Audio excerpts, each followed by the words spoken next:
Chapter 1354. The executives and partners at the conference table turned pale with fright because of the two men who rushed in with guns. The moment Feng Ling suddenly stood up, they were all stunned. "What are you waiting for? Hurry up and call the police." An executive looked at the guns in Tam and Lin Cheng's hands and ordered loudly with a frown. "I've already called the police." The security guard quickly answered. Feng Ling acted as though she didn't hear anything. She stared at Tam and Lin Cheng. What happened? Seeing that CEO Feng seemed to know these two people and didn't seem to mind the guns in their hands, they immediately looked at each other, not knowing what had happened. Tam looked at Feng Ling with bloodshot eyes. His lips trembled and he held the gun tightly in his hand. When the security guard by the side instinctively wanted to come over, he glared fiercely at him. "Don't touch them." After speaking calmly, Feng Ling lowered her eyes again and looked at the cooperation document by her hand. If she didn't calculate wrongly, this kind of financing project couldn't be approved immediately. It must have been arranged when she was in Washington. It wasn't until the other party's financing salary was ready that she came over today. However, in fact, whether it was Tming or the money that could support the entire Feng Corporation, everything had already been arranged for her.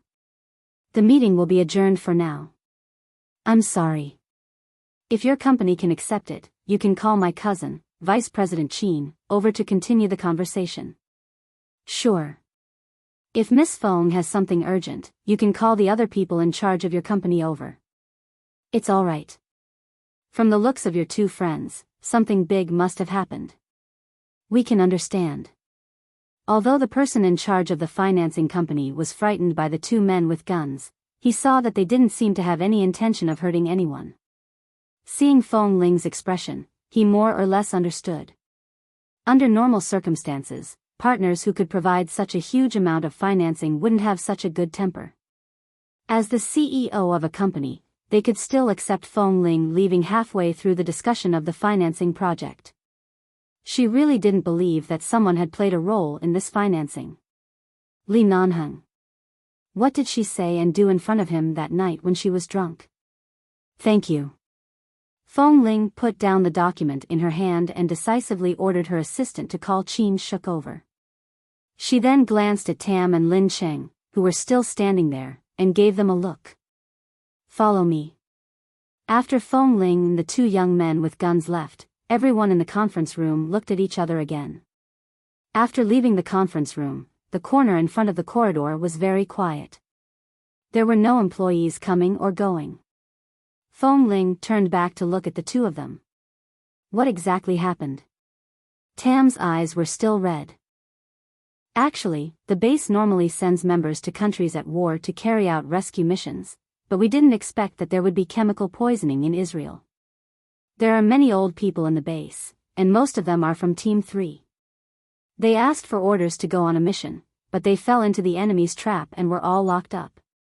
Moreover, those chemical drugs are very harmful to the human body, and some are dead or disabled. When the elite team was sent to support, although they were wary and wore gas masks, they also faced the same situation. Those chemical drugs were not only in the aura, but also hidden in the explosives. They would corrode people's hands and feet, and the scene was very. Feng Ling had goosebumps as she listened. She looked at Tam and then at Lin Cheng. Lin Cheng just stood at the side with red eyes. He usually didn't talk much. Although Tam was rambling, he could at least explain the whole thing clearly. Just as the base was about to send more than 10 helicopters to pick up the surviving brothers from Israel, Boss heard about the situation at the base and rushed back overnight. Xiao Su, Han Jin, and some of the elite team members also boarded the helicopter. We were supposed to go with K, but there was a serious case in Los Angeles that needed snipers to cooperate with the arrest, so Lin Cheng and I didn't go to Israel. I didn't expect the situation over there to be so dangerous. Han Jin and the others risked their lives to rescue the members of the elite team. K was injured by explosives mixed with chemicals and was shot down by the helicopter. Boss couldn't bear to see K abandoned there, so he went to save K alone despite everyone's obstruction. But what happened? Feng Ling's expression was calm. Her fingers were not clenched together, but her fingers remained stiff as she stared at Tam. In the end, the place where Kay had an accident was a chemical explosion area, and there was a river next to it. When the explosion sounded, all the planes that took off almost malfunctioned and fell. He suddenly interrupted. Boss and Kay didn't come back with the helicopter. When Han Jin and the others returned with injuries, they were all unconscious because of the chemical poison. They have all been hospitalized for treatment. The remaining brothers who were in good condition told us about the situation at that time. They only said that Boss and Kay would be in danger if they stayed there, but in order to protect most of the base from being heavily damaged, they could only let everyone go back first. Boss, Kay, and the others were left there because they couldn't be found at that time. It's been so many days, and it's unknown whether they're dead or alive. It's been so many days now, and we don't know if they're dead or alive. They said they don't know if they're dead or alive. Han Jin and the others were only choked by the thick smoke of the chemicals in midair. When they came back, they were all hospitalized for treatment. Kay and Boss were in the explosion area. We may not be the most powerful in the base, but I believe that with your feelings for Boss, you definitely won't be able to accept this result. The two of us want to go to Israel to look for Boss and Kay, but the base doesn't allow it. We can only violate the rules of the base and take the risk. We didn't come here because we wanted you to go with us, but because you've always been one with us.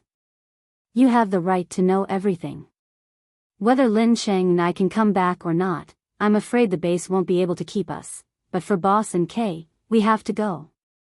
As they spoke, Tam and Lin Cheng suddenly took out 2 silver nameplates and handed them to her. If we can't come back, please let Ah Feng hang our nameplates in front of the base hall. We can't return to the base if we're alive, but if we die, let our souls stay there.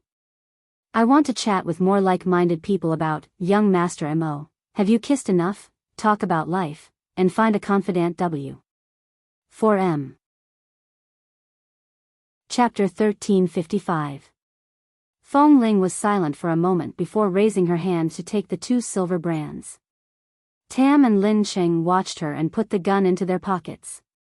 They were clearly prepared to leave and step into Israel at any time. Feng Ling's fingers gently stroked the 2 brands. Then, she abruptly took out a silver brand that was the same as theirs from her pocket.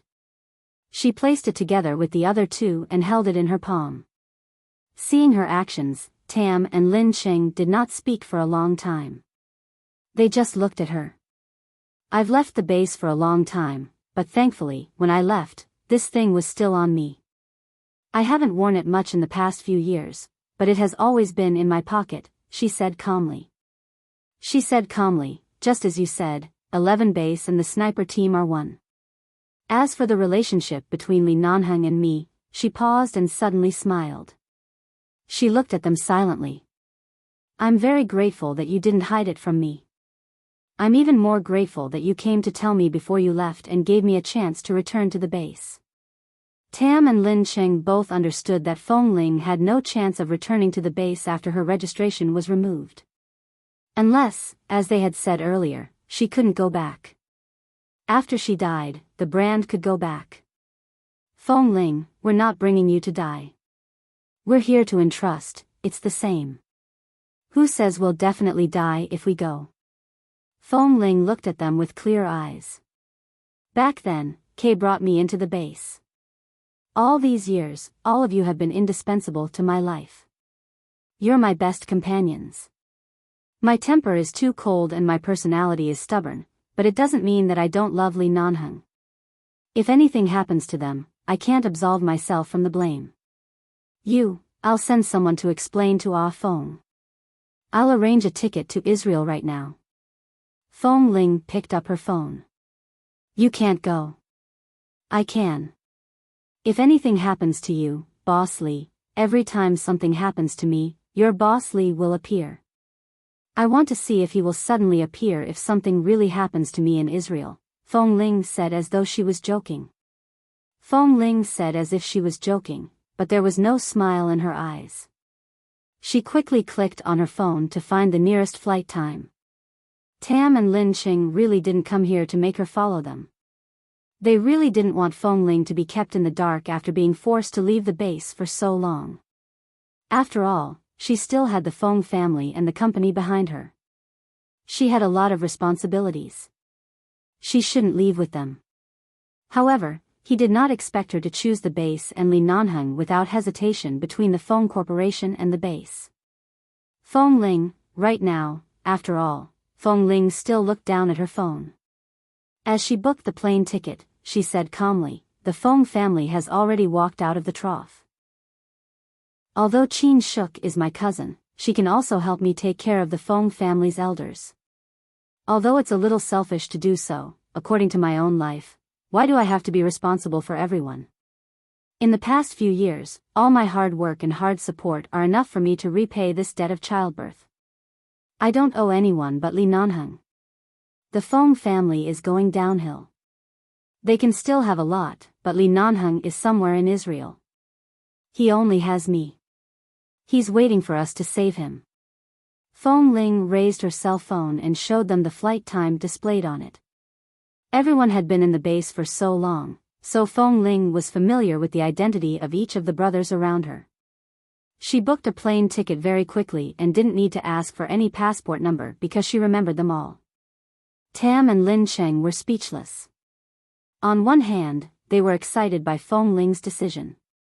They couldn't tell if they were worried that something would happen to her with them, or if they were sighing that Feng Ling was still the same Feng Ling. However, they were still a little vexed. If they rushed into the Feng Corporation to let her know this, wouldn't it be too unfair to her already peaceful life? However, Feng Ling seemed to know what they were thinking. She silently took off the lady's suit jacket and slowly unbuttoned the delicate cufflinks of the lady's shirt. Her voice was clear and firm as she said, I should thank you for freeing me. Due to the dispute, Jerusalem was the shared capital of Israel and Palestine. This place was also one of the largest arms suppliers in the world. After the plane landed, Feng Ling, Tam, and Lin Cheng rented an off-road vehicle with a lot of space near the airport and drove all the way to Jerusalem. In recent years, there had been constant battles here, but because it was an ancient city, there were still many tourists who had feelings for this place who came to take photos. After arriving at the ancient city, there was a war zone. Feng Ling sat behind the car and looked in that direction. Suddenly, she saw a helicopter appear above the zone. Helicopters were very common in this kind of place. At first, no one paid much attention to it. However, as the helicopter flew, it suddenly fell toward the empty space in front of it. It was a large open space, and a group of tourists was walking past it. The black plane fell down with flames and the shadow of death. At the same time, a scream erupted from the crowd. The people around them screamed and scattered in all directions. Feng Ling looked in the direction of the open space and was about to speak when Tam keenly sensed the situation. He quickly turned the car around and plunged into the bushes by the side. At the same time, the off-road vehicle's engine died, and it was stuck motionlessly in the bushes. At this moment, a large hole was drilled out of the bushes, and the front of the car was embedded in it. Tam knocked hard on the steering wheel and cursed, it stuck. At the same time, under the scorching sun of dusk, the red flames dyed half of the sky. Feng Ling turned her head and saw the scene of people scattering like birds and beasts. All of a sudden, she saw a little girl from an unknown country. Perhaps because of the sudden chaos, she was separated from her parents by someone. She was standing in the open space, rubbing her eyes and crying in a daze. The child was about 3 or 4 years old. She was knocked to the ground by the person behind her. The shadow above the child's head grew larger and larger. She didn't know how to dodge, and because of the pain in her leg, she couldn't stand up. She could only sit on the ground and cry in a daze. Helpless and pitiful, she was a small ball. Feng Ling's palms instantly broke out in cold sweat. She opened the car door and ignored Lin Cheng and Tam's shouts and warnings. She leaped in that direction. She wanted to talk about, young Master Mo, have you kissed enough, with more like-minded people? Talk about life and find a confidant W. 4M. Chapter 1356. Feng Ling, don't go. It's too dangerous. Accompanied by Tam and Lin Cheng's shouts, the helicopter had already smashed into the ground. It was only about 10 meters away from the little girl on the ground. Seeing that the helicopter was about to crash and die, Feng Ling's figure had already nimbly leaped over. She picked up the little girl on the ground and pounced toward the haystack by the side without any regard for anything else. Feng Ling's speed was not as fast as when she was in the base, but it was not slow either. At the very least, when she held the little girl in her arms and pressed her against the haystack, she heard the sound of the helicopter crashing behind her. It was enough to prove that she had really saved her. The little girl in her arms was crying. Feng Ling quickly turned back and saw that the place where the plane landed was exactly where the little girl had fallen. A loud explosion rang in her ears, and the earth seemed to tremble crazily at this moment. Feng Ling patted the little girl in her arms. The little girl was already scared silly. She raised her head in her arms. "Close your eyes," Feng Ling said softly. Feng Ling said in a low voice and picked up the little girl again. When she turned around, she saw a dazzling fire in front of her. When the plane crashed and exploded, the second explosion and the soaring flames were inevitable. Precisely because of this, the surrounding people were still fleeing in panic. Feng Ling closed her eyes from the thick smoke and quickly retreated with the little girl who did not understand her words in her arms. Tam suddenly rushed over and rushed to Feng Ling under the flames. He opened the car door and shouted, "Hurry up and get in." Feng Ling carried the little girl into the car, and the off-road vehicle quickly drove away, leaving this dangerous area. Even after bringing the girl to a safe area, Feng Ling still coughed a few times in the car. "Are you all right?" Lin Cheng sat in the front passenger seat and handed her a bottle of water. Feng Ling took the water and turned to look at the child who had been crying in fright. She brought the water to her mouth and didn't know which country she was from. She whispered into her ear and tried to ask in the languages she knew. In the end, she confirmed that she seemed to be a child from a British family. After comforting the child, she quickly called Tam to drive the car to the British Embassy in Jerusalem and temporarily handed the child over. She didn't know when the child's parents would come to find her. After instructing the child, Feng Ling walked out of the embassy. Her throat was very uncomfortable. She went to the car to get a bottle of water. After drinking a few sips, she felt much better. At the same time, the hand holding the water bottle paused. She abruptly raised her eyes to look at Tam. "Where was the accident between Kay and Boss Lee? You said there's a river nearby, didn't you?" "They had an accident about 40 kilometers away from here. There is indeed a river there. I choked on the smoke from the explosion when the plane crashed. My throat has been dry and painful. In the area where the chemical detonated, if they still had a chance of survival, they would definitely choose the water route," Feng Ling said as she quickly got into the car. "Let's go take a look." Feng has already thought about this. He has already sent people to search along the river, but at the end of the river is a very high waterfall cliff. Tam's voice became hoarse. "If it's there, there's no chance of survival. Even if we firmly believe that Boss and Kay are still alive, we can only choose another route. The water route is definitely no longer feasible." "It works." Feng Ling directly capped the mineral water bottle again and went to the driver's seat. She looked at the two people outside the car. "Or, rent another car. You guys go by land. I'll go by water." "That definitely won't work. I can't let you go alone," Lin Cheng said and jumped into the back seat. "Let's go to the water route to take a look, in case there really is a miracle." Tam no longer had any objections. He got into the car, but when he sat in the front passenger seat, he glanced at Feng Ling. "I'll drive?" "It's fine. You've been driving all the way. Rest for a while. We'll take turns."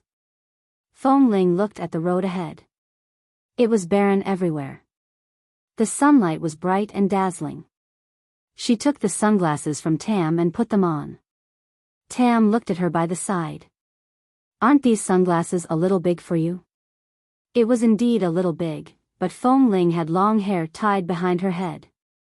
Her eyes and legs could be pinned to her hair and wouldn't fall off for the time being. It's fine. It's much better than the sunlight. As Fong Ling spoke, she reached out to search for the direction on the navigator and pointed at the red dot on it. It's here, right? Yes, boss's accident happened here, but so many days have passed. If he's still alive, he must be very far away, Tam said. Let's get there first, then slowly search along the waterway and the surroundings. Fong Ling quickly stepped on the accelerator according to the direction of the navigation.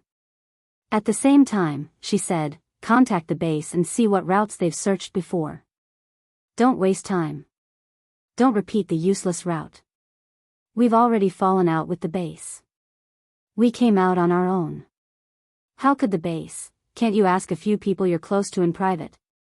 If you put this kind of thing on the table, not to mention off phone, even if boss is in the base, the result will be the same. However, a human life is at stake. Even if you contact off phone in private, he will still tell you. Fong Ling frowned. Lin Sheng paused for a moment and quickly picked up his phone to contact the people at the base. In the end, it was indeed the electronic map that Ah Fong had sent them. All the routes marked in red were the ones that they had sent people to search, and the locations were all there. As Fong Ling drove, she listened to the route that Tam and Lin Sheng were talking about. She controlled the steering wheel with one hand and quickly marked the navigation on the car with the other. She could mark almost all the locations that the two of them mentioned at the same time. In the end, all of them appeared on the navigation device. The waterway. The location they're looking for ends in the area of the waterfall, Fong Ling said as she drove. When we pass by a car rental place later, let's rent 2 more cars. We'll split into 3 groups. I'll go to the waterfall. You guys go to the other 2 unexplored routes. That place is too dangerous. How can I let you go? Below the waterfall is an ancient jungle. Have you lived in the jungle before? Fong Ling asked. I'll go myself. You guys go to the other routes. Listen to me. Even though Fong Ling was no different from before, her tone had more or less become a high-ranking leader. She could not be refused. I'll go by water. You guys choose these 2 routes. We'll meet at the final location in 48 hours. She wanted to talk about, young Master Mo, have you kissed enough, with more like-minded people? Talk about life and find a confidant W. 4M. Chapter 1357. Fong Ling drove alone in the direction of the river near where Li Nanheng disappeared. This was no longer the urban area of Jerusalem, but it was even more chaotic than the urban area. Fong Ling's car was like an arrow's bowstring. She kept roaring forward, but there was another huge explosion behind her. It was even louder than what she had experienced in the urban area. A huge force almost overturned her car. Her ears were buzzing, and her eardrums were hurting uncomfortably. Fong Ling's hands were still holding the steering wheel steadily. In the end, she still quickly escaped. This area was not like the city, where there was a quarantine zone. There were broken walls and debris everywhere. The huge explosion behind them was the sound of a plane falling from an unknown place. This should be the explosion zone that they said was filled with a lot of chemicals, because the ground here was no longer yellow loess, but charred black. There was even a strange substance mixed in the black, like some kind of chemical substance condensed in the air and fell on the hot ground at that time, condensing into tiny grayish-green ice crystals. Seeing the black ground, Fong Ling suddenly stopped the car, got out of the car to carefully observe those things, and then checked for any suspicious existences nearby. When she walked to the river, she saw that the place where the weeds should have been growing was now black and bare. She gently touched it with her foot, and some charred black things fell into the river. She turned back, picked up a stone, and threw it into the river. After checking the depth of the water in the river, Fong Ling turned her gaze downstream, which was the direction of the waterfall they mentioned. It wasn't that the people from the base hadn't come to rescue them, and the base wouldn't give up on any possibility of Kay and Li Nanheng surviving. They sent people several times, but the result was the same. They couldn't find any trace of them. The final conclusion was that the chemicals might have corrosive effects, and it was so hot here, anything was possible. Perhaps after searching for so many days, they had only found 2 bodies that had long since rotted. Moreover, if they had really fallen into the river, they would have fallen into a very ancient jungle along the waterfall downstream. That kind of ancient jungle was not a place that ordinary people could enter. There might be all kinds of rare beasts, and this kind of jungle was not a place that could be survived by just learning some survival skills in the wild. Not to mention that there were beasts everywhere, there might even be some messy man-eating flowers. There were all kinds of poisonous plants on the ground at any time, and they would die at the sight of blood. At that time, even if Boss Li and Kay were really lucky enough to survive falling down the waterfall, after so many days in the jungle below, there was no possibility of them surviving. The people in the base went from searching around urgently at the beginning to gradually having no choice but to face reality. In the end, they had no choice but to withdraw all their combat power to prevent further casualties. According to Lin Cheng and Tam, this process lasted for about 4 to 5 days. 4 to 5 days. Seriously injured. Ancient jungle. The chance of survival had dropped from 1% to 0. 1%. However, there was a strong force that told Feng Ling. How could a man like him die just like that? How could he disappear from this world just like that? He was still alive. Li Nanheng must be waiting for her somewhere. After looking at all the charred areas on the ground, Feng Ling used a cut mineral water bottle to take some of the soil away. She placed it in the car and drove downstream. During this time, Tam called her and asked if she was safe. After exhorting each other, they continued to search in 3 different directions. The downstream was actually not close to the location of the incident, especially since the 2 sides of the river were not roads that could be driven normally. Even if they drove an off-road vehicle, the road was still very rugged and bumpy. When they arrived at the waterfall, the sky had already darkened. Feng Ling got out of the car and looked around. She then looked down and saw that it was indeed an endless jungle. It seemed that other than going down from the waterfall, there was no other way to go. After all, she did not know where the other side of the jungle was, so she did not know which direction to go. The night was long. Although Israel was a country at war and everywhere was filled with smoke, the night sky here was relatively clean and the stars twinkled. Feng Ling took out a bottle of water and a bag of biscuits from the car. She then sat by the waterfall and ate a few bites. She then stood up, patted the biscuit crumbs on her hands, and was about to go to the car to get a coat. At this moment, from the corner of her eye, she suddenly saw a winding river extending into the distance in the dense jungle under the waterfall. It might not be visible during the day, but now, with the moonlight, she could see some fine shadows reflected on the river through the gaps between the leaves. If the bottom of the waterfall was not a dead spring, but a river that extended outside the jungle, then if they really fell from here, they should not be in the jungle. Instead, they should have been washed to the other side of the jungle. When the people from the base came to look for people, they stopped here, and because this was a jungle, they completely put an end to it. But what if they did not stop here at all and continued to be washed out? Feng Ling quickly got back into the car and searched for the nearby topographic map on the navigator in the car. Usually, the geographical location on the navigator was an important area. For an ancient jungle like this, there would only be one location marked. However, the river here could not be seen, nor was there a river drawn, but at least she could see where the other end of the jungle was. At the end, there was a small patch of blue on the map. At the end of the blue was Gorkin Farm, which was adjacent to Adafira. After setting her target there, Feng Ling closed the car door with a bang and found the route to Gorkin Farm.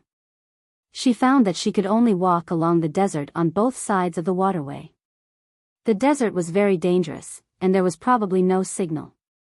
She drove to the signal station closest to Jerusalem, prepared some water and food, and bought 2 power banks and a signal booster. Then, she resolutely went to Gorkin Farm. As she drove along the desert on both sides of the waterway in the middle of the night, she checked everything about Gorkin Farm, but she could not find anything. A farm whose name was shown on the map, but she could not find any specific information. Fong Ling continued to drive forward without hesitation. No matter what, even if Li Nanheng was not there, even if she had to go to other places to search, as long as there was a chance, she could not miss it.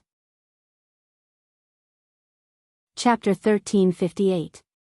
After driving for an entire night, when they arrived near the Gorkin farm, the desert in front of them finally turned into a normal-looking farm town. However, this town seemed very barren. It was surrounded by green space, and she could see all kinds of crops. She could also see many people working hard in 2s and 3s. Fong Ling drove the car over and found a young man with dark and yellow skin. She looked at his skin and facial bones, which were typical of this country. She then looked at the others and found that they were all the same. It seemed like the people in this Gorkin farm were all born and raised here, not foreigners from other countries. When the young man saw Fong Ling, he was a little confused. Fong Ling tried to talk to him in English, but the other party clearly did not understand. He turned back to chat and laugh with the old men beside him. In the blink of an eye, he left her here and ignored her. Fong Ling guessed that they might not understand English, but she did not know the language of this country. When she drove past the barren and desolate town of the Gorkin farm, many old people and children watched from the side. Their eyes were filled with fear or curiosity. After all, this was a country at war. Everyone was afraid of any external interference. From the looks of the situation here, it should have been affected by the war. When she passed by earlier, she could see some traces of old smoke and black soil. However, this place should have been peaceful for a long time and had not been disturbed by the war. However, the old people here were still afraid. When they saw such a large unfamiliar SUV drive in, everyone's eyes were filled with various emotions. She could not drive any further, so Fong Ling could only get out of the car. In order not to let these people be wary of her, she took out some biscuits and food from the car and handed them to the children around her. The children were about to come over excitedly, but almost all of them were forcefully pulled back into their arms by the old people. They then pulled the children away with a guarded expression, not allowing them to approach her. Only a skinny, dark-skinned, yellow-skinned boy, who looked like he had no one to take care of him, walked over. He was probably starving. When he saw that she really wanted to give him some biscuits, he quickly took them and stuffed them into his mouth with all his might. Fong Ling looked at him and took out a bottle of water for him. The skinny boy took it and ate the biscuits and water desperately. After he finished the 2 bags of biscuits, he squeezed the mineral water bottle in his hand and looked at her with his bright black eyes. Finally, he spoke. However, Fong Ling still couldn't understand the language. She whispered to the boy in English, "Don't you people know any English? Or, do you know other languages?" The little boy looked at her for a long time and took another sip of mineral water. Then, he looked at her with his bright, black eyes. Fong Ling paused and understood his meaning. She brought him 2 bags of biscuits and 2 bottles of water. The little boy smiled happily and held the food and drinks in his arms. He suddenly said in Chinese that was not very fluent but could barely be understood by Fong Ling, "Do you know Chinese?" Fong Ling was startled. "I will." The little boy nodded his head vigorously. Suddenly, he pointed at the road in the little town. "There, what happened there?" "There's a granny who knows Chinese." Hearing this, Fong Ling did not ask more. She nodded at the little boy gratefully and parked the car in an open space that would not affect their entry. Then, she took out some food for the little boy and asked him to watch the car for a while. She then explained that she was not a bad person and would not hurt them. She asked him to tell the people here not to be afraid of her, and then quickly walked in the direction he said. When she arrived outside the house, she did not expect to see a typical red, foo, character that only China would have in the yard. It looked a little old. It should have been pasted on New Year's Day. Now that many months had passed, the red and black characters had faded from the wind and sun. And it seemed that this character was written by the owner of this place. It was not very beautiful, but at least it was Chinese. Feng Ling knocked on the door. After a long time, about 4 or 5 minutes, a white-haired old man in his 70s walked out. The old man's back was very hunched and he had to raise his head to look at her. He looked at her for a long time, staring at her skin color and hair. After a long time, he said in Chinese in surprise, "Hello, Granny." "Sorry to disturb you," Feng Ling said. "I just heard that there's a granny here who knows Chinese, so I came rashly. I'm sorry to disturb you, but I have something urgent to attend to, so I had no choice but to." Seeing that she was still polite, the old granny nodded and turned unhurriedly. She walked into the yard with her walking stick. "Come in and sit." Feng Ling was very anxious, but seeing that the old granny couldn't rush her, she walked in. "Recently, this small farm is really interesting. There's actually another Chinese in a place where there's never been a Chinese." Feng Ling's brows twitched. At this moment, the old granny turned to look at her. "What urgent matter do you have?" "I have a friend who was affected by the battle in Jerusalem and was seriously injured. He must have been washed down the river over there. Everyone thought he was dead. I was unwilling and couldn't accept this result, so I came all the way here and found that the end of the river was actually nearby, so I..." Feng Ling paused and reorganized her emotions and words. "I guessed that he would be here and wanted to look for him, but the people here don't speak the language, and I can't communicate in English. I didn't expect that there would be a granny who can speak Chinese. I came here when I was very young." The old granny's voice was old, and she still spoke slowly. "When I was young, at that time, we didn't have any free love. I was forced to marry by my family, and in a fit of anger, I escaped. I used that bit of money to escape to Europe, and then I wandered all the way here. At that time, there were still a lot of people in this Gorkin farm. It was a very prosperous farm, but later on, the wars were too frequent. Some died, and some fled, and it became desolate like this. I married a farmer here, had children, and had granddaughters. Just like this, generation after generation, we lived here. Did you come into contact with the wandering children here?" "Only those children would often come to my place to find food. They only know a little Chinese." Feng Ling nodded. "Yes." The old granny nodded and stood there with her walking stick. After a moment of thought, she said, "Is the person you're looking for a man?" Chapter 1359. Feng Ling's eyes trembled. She abruptly looked into the old granny's eyes. "Granny, you..." The old granny raised her hand to signal her not to be anxious. "Not long ago, there was indeed a young man who was washed here by the river. He was seriously injured. There aren't any good doctors in this town. I saw that he was unconscious, but he looked Asian. I don't know which country he came from, but I asked someone to send him to an old doctor's house. It's been a few days. I haven't paid attention to him, but he should still be alive. If someone died here, everyone would know. There hasn't been any news for so many days. He should be unconscious, but he's not dead. Where is he?" Feng Ling's eyes were filled with gratitude. The old granny saw her anxious look and understood. She did not say much. "The doctor doesn't like to communicate with strangers. You don't speak the same language. I'll take you there." Feng Ling was really grateful. She thanked the granny many times and went forward to support the old granny, walking out with her. This town was not big, but it was not small either. The old granny did not walk fast. Feng Ling was anxious, but she did not urge her. She patiently supported her until they arrived at the doctor's house. Although the old granny came from China, she had lived here for her entire life. She could be considered a respected old woman here. After speaking to the doctor for a while, the doctor used their language to communicate with the old granny for a while and then let them in. When they walked into the room, the old granny turned back and said to Feng Ling, "Your friend's injuries are very serious. He has a broken leg and seems to have been poisoned by some chemical substance. It has affected a lot of his central nervous system.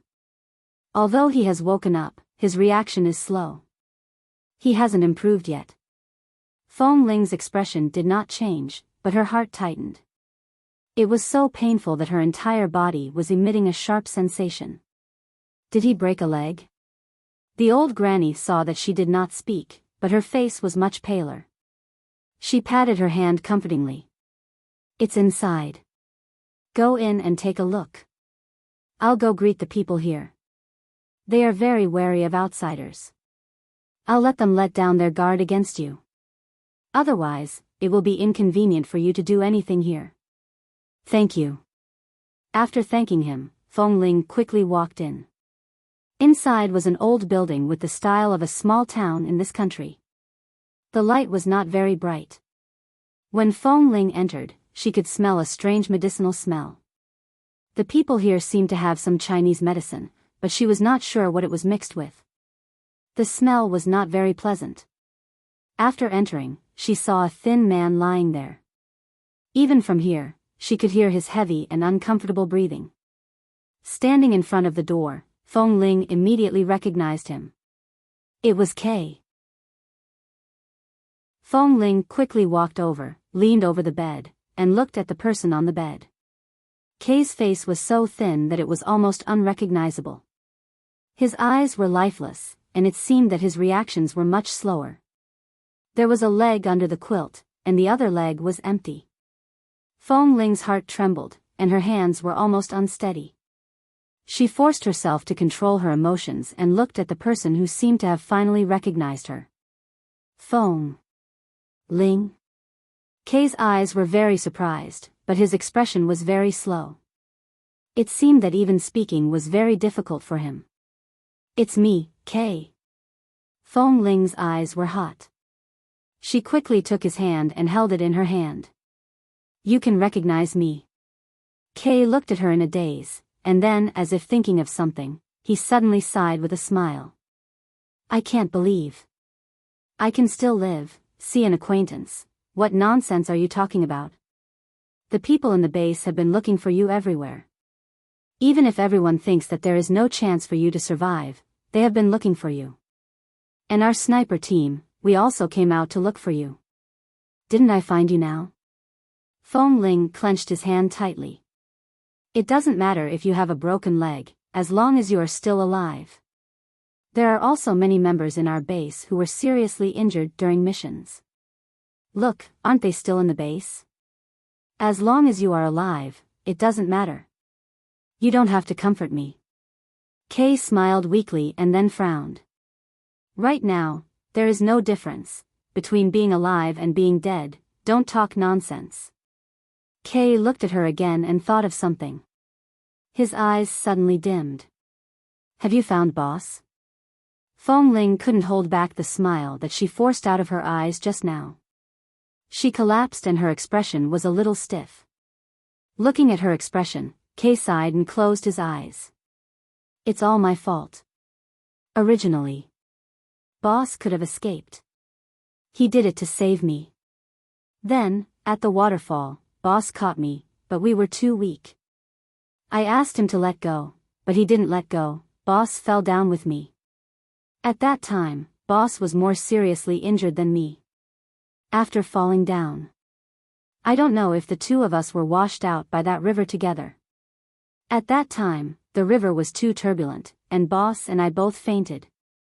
Later, I don't know why I woke up in this place. I don't understand the people here, but it seems that they saved me, but I can't ask where boss is. Since you can find me, have you found boss? Kay almost used all his strength to barely say these coherent words.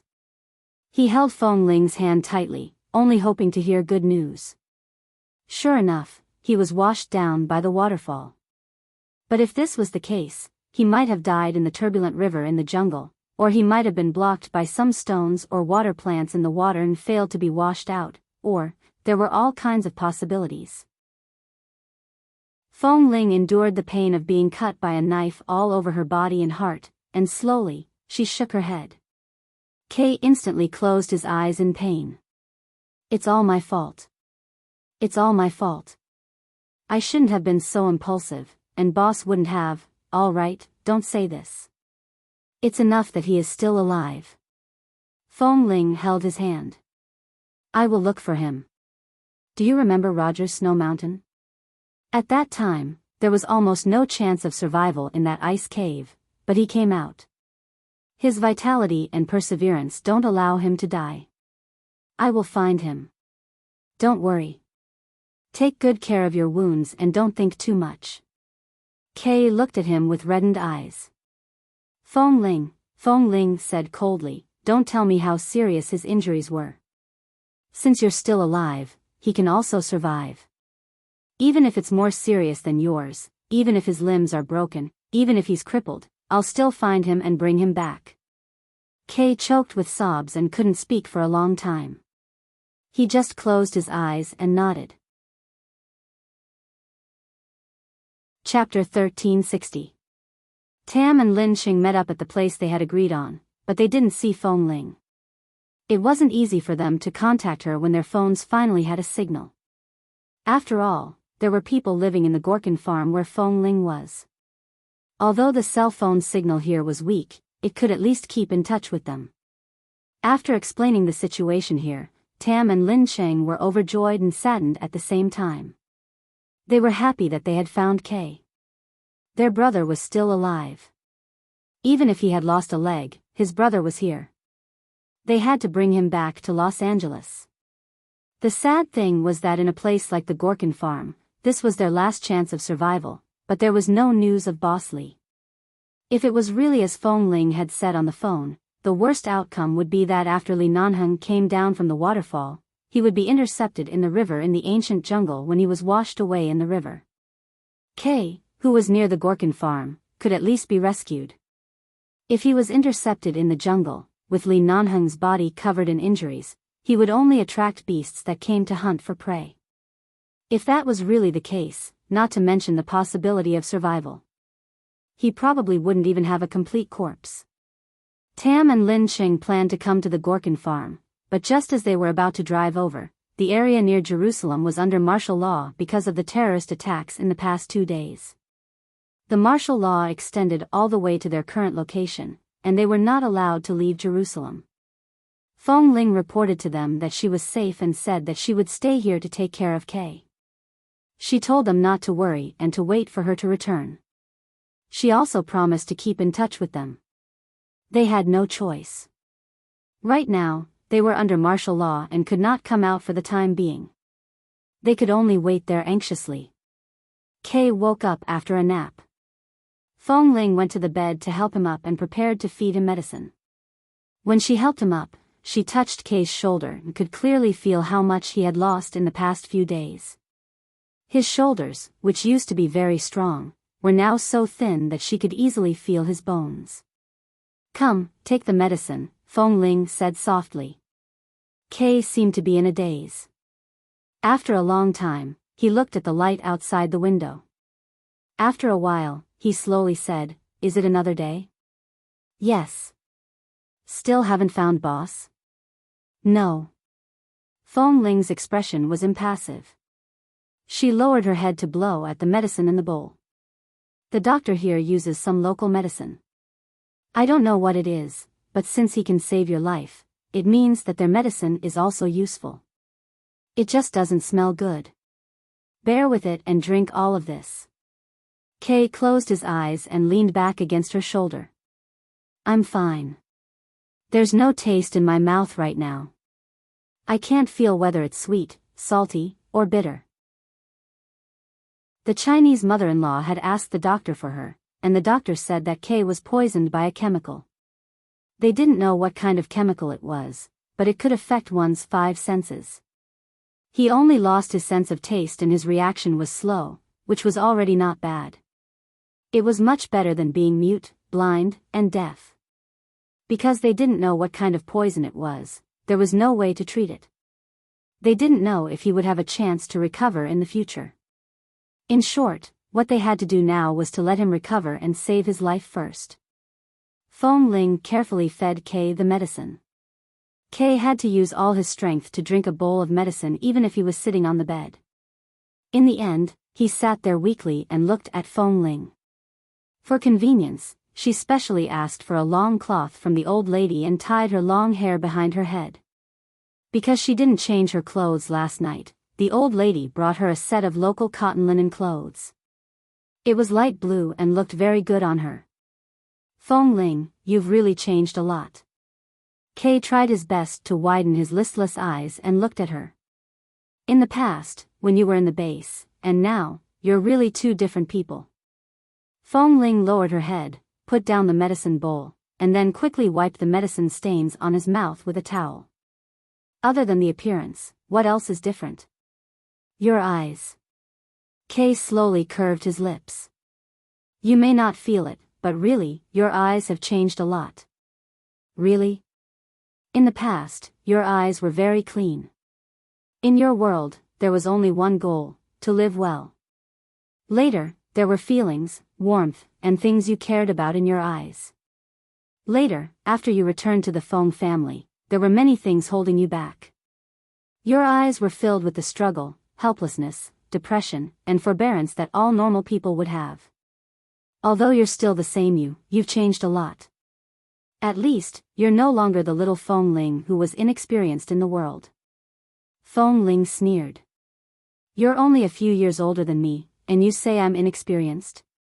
Kay also smiled. I'm just older than you. Look, we were still teenagers back then, but now we're all grown up. Feng Ling curved her lips. All right, let's not talk about the past. Rest well. I'll go out for a walk. Kay knew that she wanted to go out to see if there was any possibility of finding Li Nanheng, so he did not force her to stay. He only said, be careful. After leaving the place where Kay and the doctor lived, Feng Ling drove around the Gorkin farm. Today was the second day she had been here. It was already evening. There were many locals washing things near the river in front of them. The way of life of the people here was very ancient and simple. Their water source was this river, so when Kay was washed here, he was immediately discovered. She could not drive any closer. Feng Ling parked the car in the open space by the Gorkin farm town and walked over. She saw someone washing clothes by the water. When she turned back, she saw a young girl in her 20s washing things. There seemed to be a lot of blood on her clothes. Looking at the bloodstains, Feng Ling subconsciously walked over. However, when the girl saw someone approaching, she suddenly raised her eyes to look at her. Seeing that it was a stranger who did not look like a local, she immediately lowered her head warily. She put the unwashed clothes into the basin and turned to wash them in a place further away.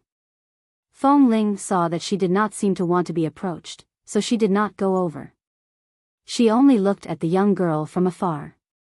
This girl looked like she was mixed race, but didn't the China mother-in-law say that she had already greeted the people here and that they would no longer be wary of her?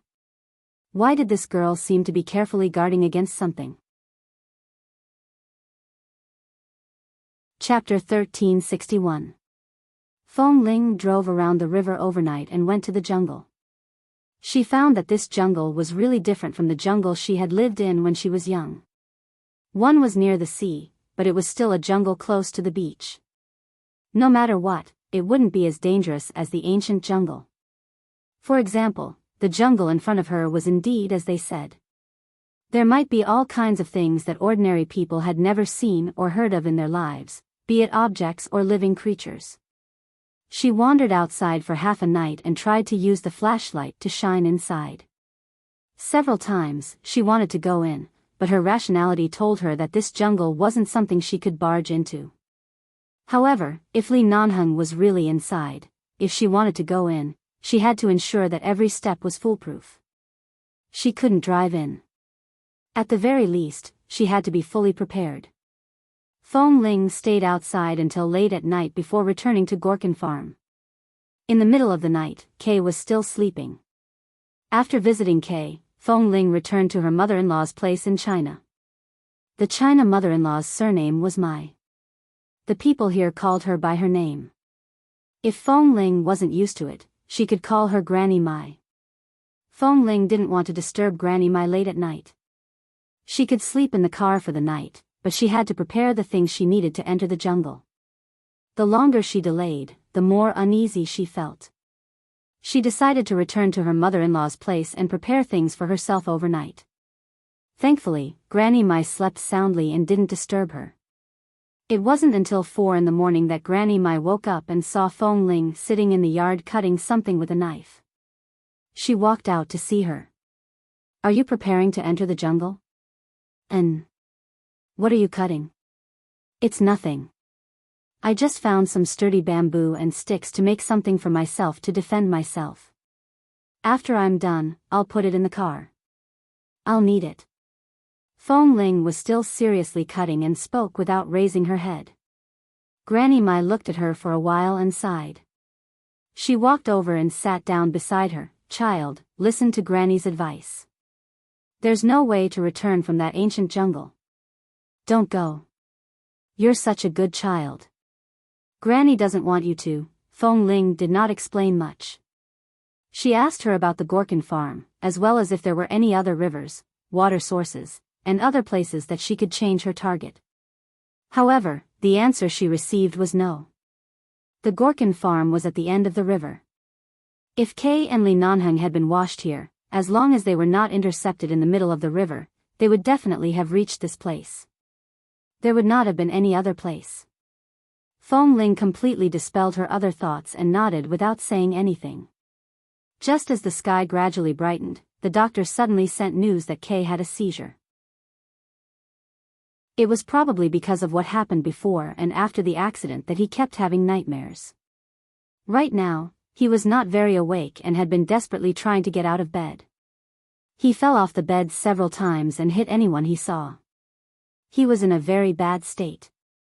Hearing this, Fong Ling quickly put down the things in her hands and rushed to the doctor. When she arrived, Kay was still sitting on the ground by the bed, going crazy. Fong Ling quickly rushed over to talk to him and told him many things about Kay's past. Only then did he gradually calm down. In the end, he was finally willing to be helped back to the bed by her. He had recovered from the fright, and his twitching body gradually calmed down. Kay was in such a state and could not leave his side for the time being. The doctor asked her to stay here to guard him. Although Fong Ling was anxious to go to the jungle to look for Li Nanheng, seeing that Kay was in such a state, she could not leave. She could only sit by the bed and guard him. In the morning, Granny Mai tidied up the things that Fong Ling had cut in the courtyard and placed them on the stone table in the courtyard. At this moment, a young girl suddenly walked in.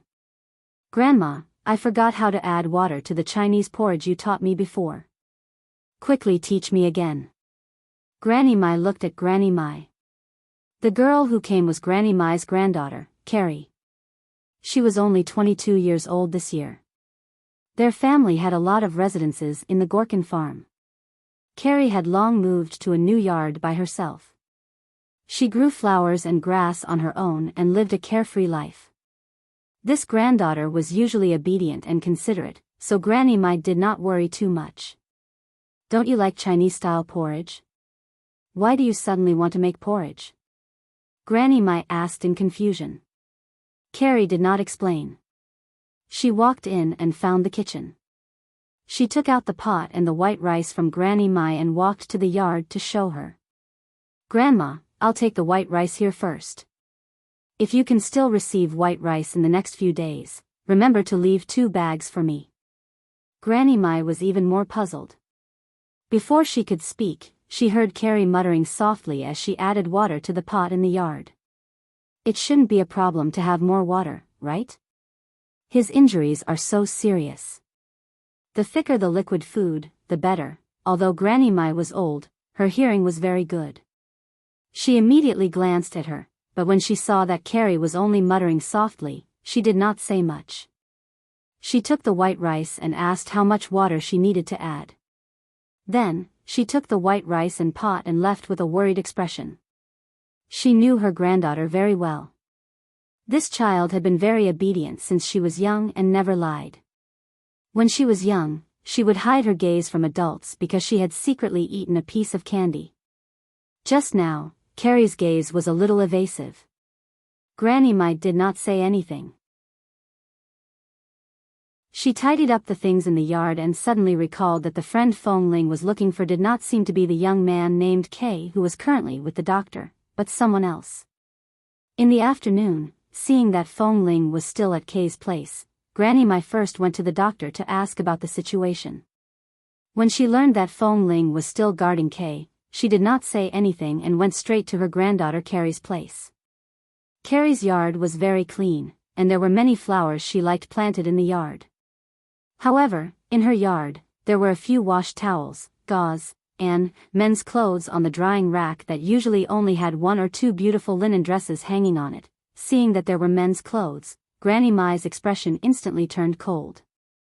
She walked in with her walking stick. Coincidentally, Carrie came out with a basin of blood-stained bedsheets. When she suddenly saw her grandmother, her expression froze in fright and she quickly closed the door behind her. "Carrie, tell Grandma, are you hiding someone here?" Granny Mai walked over with a frown and looked at her granddaughter sternly. Carrie bit her lip and turned to look at the things on the drying rack. She then looked at the blood-stained bedsheets in the basin in her arms and knew that she could no longer hide it. She quickly explained, "Grandma, didn't we save someone at the river that day? Later, when I went to wash the clothes at night, I saw another person lying on the grass by the river bank." Chapter 1362. Fong Ling was still at Kay's place. Tam and Lin Cheng called several times. She said that she could hold on, but in fact, after returning from the jungle last night, she was a little exhausted. She was afraid that Li Nanheng was really inside. She would rather go in and find nothing. As long as he was not intercepted by the water grass in the river and the jungle, as long as he had other chances of survival, she was willing to go into the jungle and never return. Seeing that Kay was still having nightmares in his sleep and clutching the blanket from time to time, Fong Ling placed her hand on Kay's body and gently patted him. She lowered her head several times to comfort him warmly, pulling him back to reality from his nightmares. The doctor came in again, gave her the medicine, and asked her to feed it to Kay. During the feeding, Kay woke up. His eyes were a little blurry. Fong Ling coaxed and comforted him before feeding him all the medicine. In the end, there was only a little left. He really couldn't eat anymore. She held the medicine bowl with one hand and took a towel with the other to wipe his mouth. At this moment, Granny Mai walked in with her walking stick. When she came in, she saw that she was still taking care of Kay. She suddenly recalled what she had just learned from Carrie and couldn't help but sigh. "Granny." Fong Ling turned back to see that it was Granny Mai. She quickly turned back.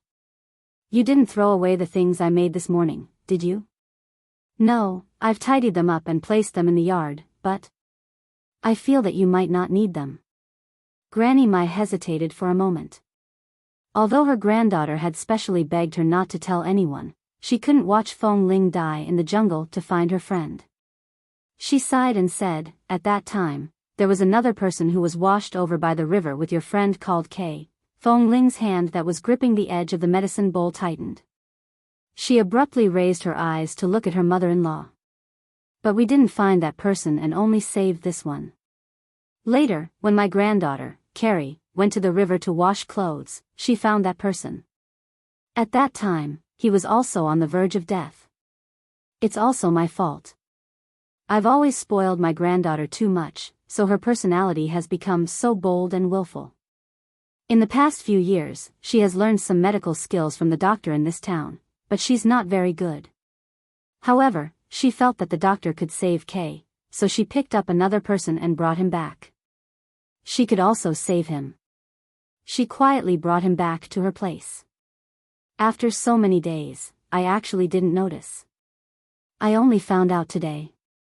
Fong Ling's expression changed from a daze to a light in her eyes. "You only found out today?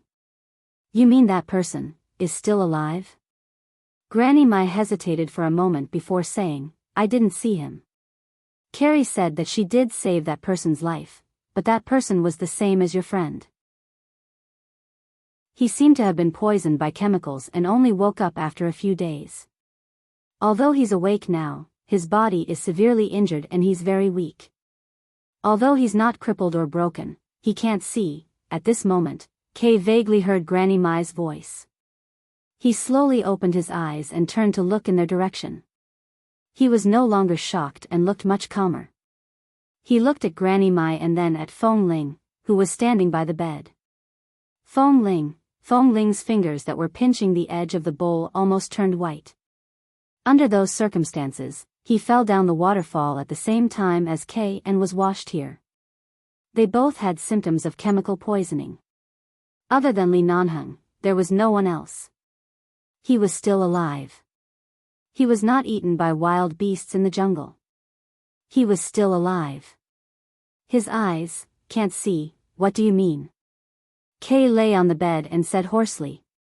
However, before he could finish his words, Fong Ling suddenly put down the medicine bowl in her hand and walked out. As she walked, she said, "Granny, take me to him." Seeing that Fong Ling was so anxious, Granny Mai sighed, nodded, and turned to walk out.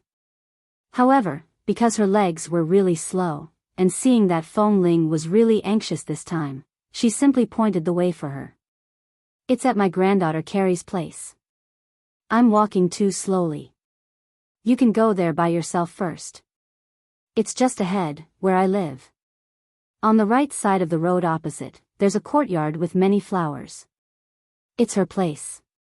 The clothes you see hanging in the courtyard should be your friend. If there's no mistake, it should be the person you're looking for, thank you." Fong Ling hurriedly turned back to thank her and then ran without stopping. She first ran back to Granny Mai's residence according to the familiar route and then walked in the direction of the fork Granny Mai had mentioned. When she reached the right side, she began to look for the courtyard she had mentioned. After walking for nearly 100 meters, she finally saw a beautiful and clean courtyard with many flowers. Although the door to the courtyard was closed, there was still a gap. With a gentle push, it opened. When she looked up, the first thing she saw was the man's shirt and trousers. Although the clothes were covered with burn marks from the explosion, she could recognize that it was Li Nanheng's clothes. So he was here, she was not wrong. She had been at the Gorkin farm for 2 days. It turned out that he was only a few hundred meters away from her. He was still alive, breathing, and she could still hear news of him. Fong Ling forcefully suppressed the frequency of her hands and feet trembling with excitement. She calmly walked into the courtyard. When she walked in, she seemed to hear coughing coming from the house. The coughing sounded intermittent and very low. She couldn't tell if it was a simple cough or something, but that voice was indeed a very hoarse man's voice. Fong Ling abruptly walked to the door and saw that it was locked from the inside. She then looked around for the window, but after searching for a long time, she couldn't find any window that was open. The women in the Gorkin farm had a habit of protecting themselves, especially unmarried girls. They wouldn't casually reveal everything in the window. Fong Ling simply knocked on the door. After knocking for a long time, she finally heard footsteps from inside. The door opened, and the young girl she had seen by the river appeared. When she looked up to see Fong Ling, Carrie was shocked. "Sorry to disturb you. I'm looking for Li Nanheng." Fong Ling looked straight into her eyes.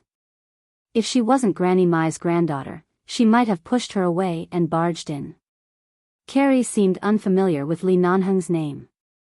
She looked at her strangely. "Are you the person my grandmother took in? Isn't the friend you're looking for at the doctor's place?" "The person in the doctor's room is indeed my friend, but the man in your room is my fiancé. His name is Li Nanheng." Fong Ling still looked into her eyes, and her words revealed a hint of sharpness that could not be ignored. Chapter 1363. The word fiancé caused Carrie's eyelids to twitch. Her expression turned cold. "The person you're looking for isn't here." With that, she was about to close the door. "Wait." Fong Ling raised her hand to press against the door that was about to be closed. She looked at the young girl. Granny Mai has been kind to me. She has taken me in for the past 2 days. You're her granddaughter, so I should be very polite to you. But you can't hide a seriously injured person in your own place. Have you ever thought that if he has a chance to survive but delays the treatment? This is no longer equivalent to saving people but harming their lives. What are you talking about? What delay the treatment?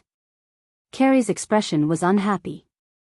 Anyway, I don't have the person you're talking about here. Take your hand away. Let me tell you, in our place, you're an outsider. If it weren't for my grandmother, you would have been chased away long ago. If you dare to barge into my house, I'll go out and call everyone over right now. Let's see if the people here will still keep you. With that, Carrie forcefully pulled her hand down and slammed the door shut. At the same time, they could hear the sound of the door being locked from the inside again. Fong Ling looked at the tightly shut door in front of her and her expression darkened. It was indeed because of Granny Mai that the people in this town trusted her. However, she was an outsider after all, so even if the people here would not chase her away, they would carefully avoid her when they saw an outsider. If she did anything impulsive here, Carrie, who had grown up here, would definitely be chased away to protect her. Kay was still here, and so was Li Nanheng. She couldn't be rash. Especially since Carrie was Granny Mai's granddaughter. If it weren't for Granny Mai, she wouldn't have known about this. However, right now, she really wished she could kick open the door in front of her and rush in to see how badly Li Nanheng was injured. Fong Ling stood outside the door for a long time. She raised her hand and knocked a few more times. This time, Carrie couldn't even be bothered to respond. She did not make a sound. After about 10 minutes, Fong Ling heard a cough again. She shivered and hurriedly walked back and forth in the direction of the sound. Finally, she walked near the closed window. The sound was the clearest one she had heard recently. She pressed her hand against the window. The coughing just now was intermittent, but now she could not hear it anymore. His hand on the window was a little cold, contrary to the hot temperature in this place. It was very quiet inside. She didn't know if Li Nanheng was awake or unconscious. Granny Mai finally rushed over. Seeing Fong Ling standing outside the window, deep in thought, she immediately understood something and rushed over. How is it? You didn't see your friend? Fong Ling turned to look at her and then raised her finger to point at the clothes on the drying rack. That's his clothes. I heard a cough inside.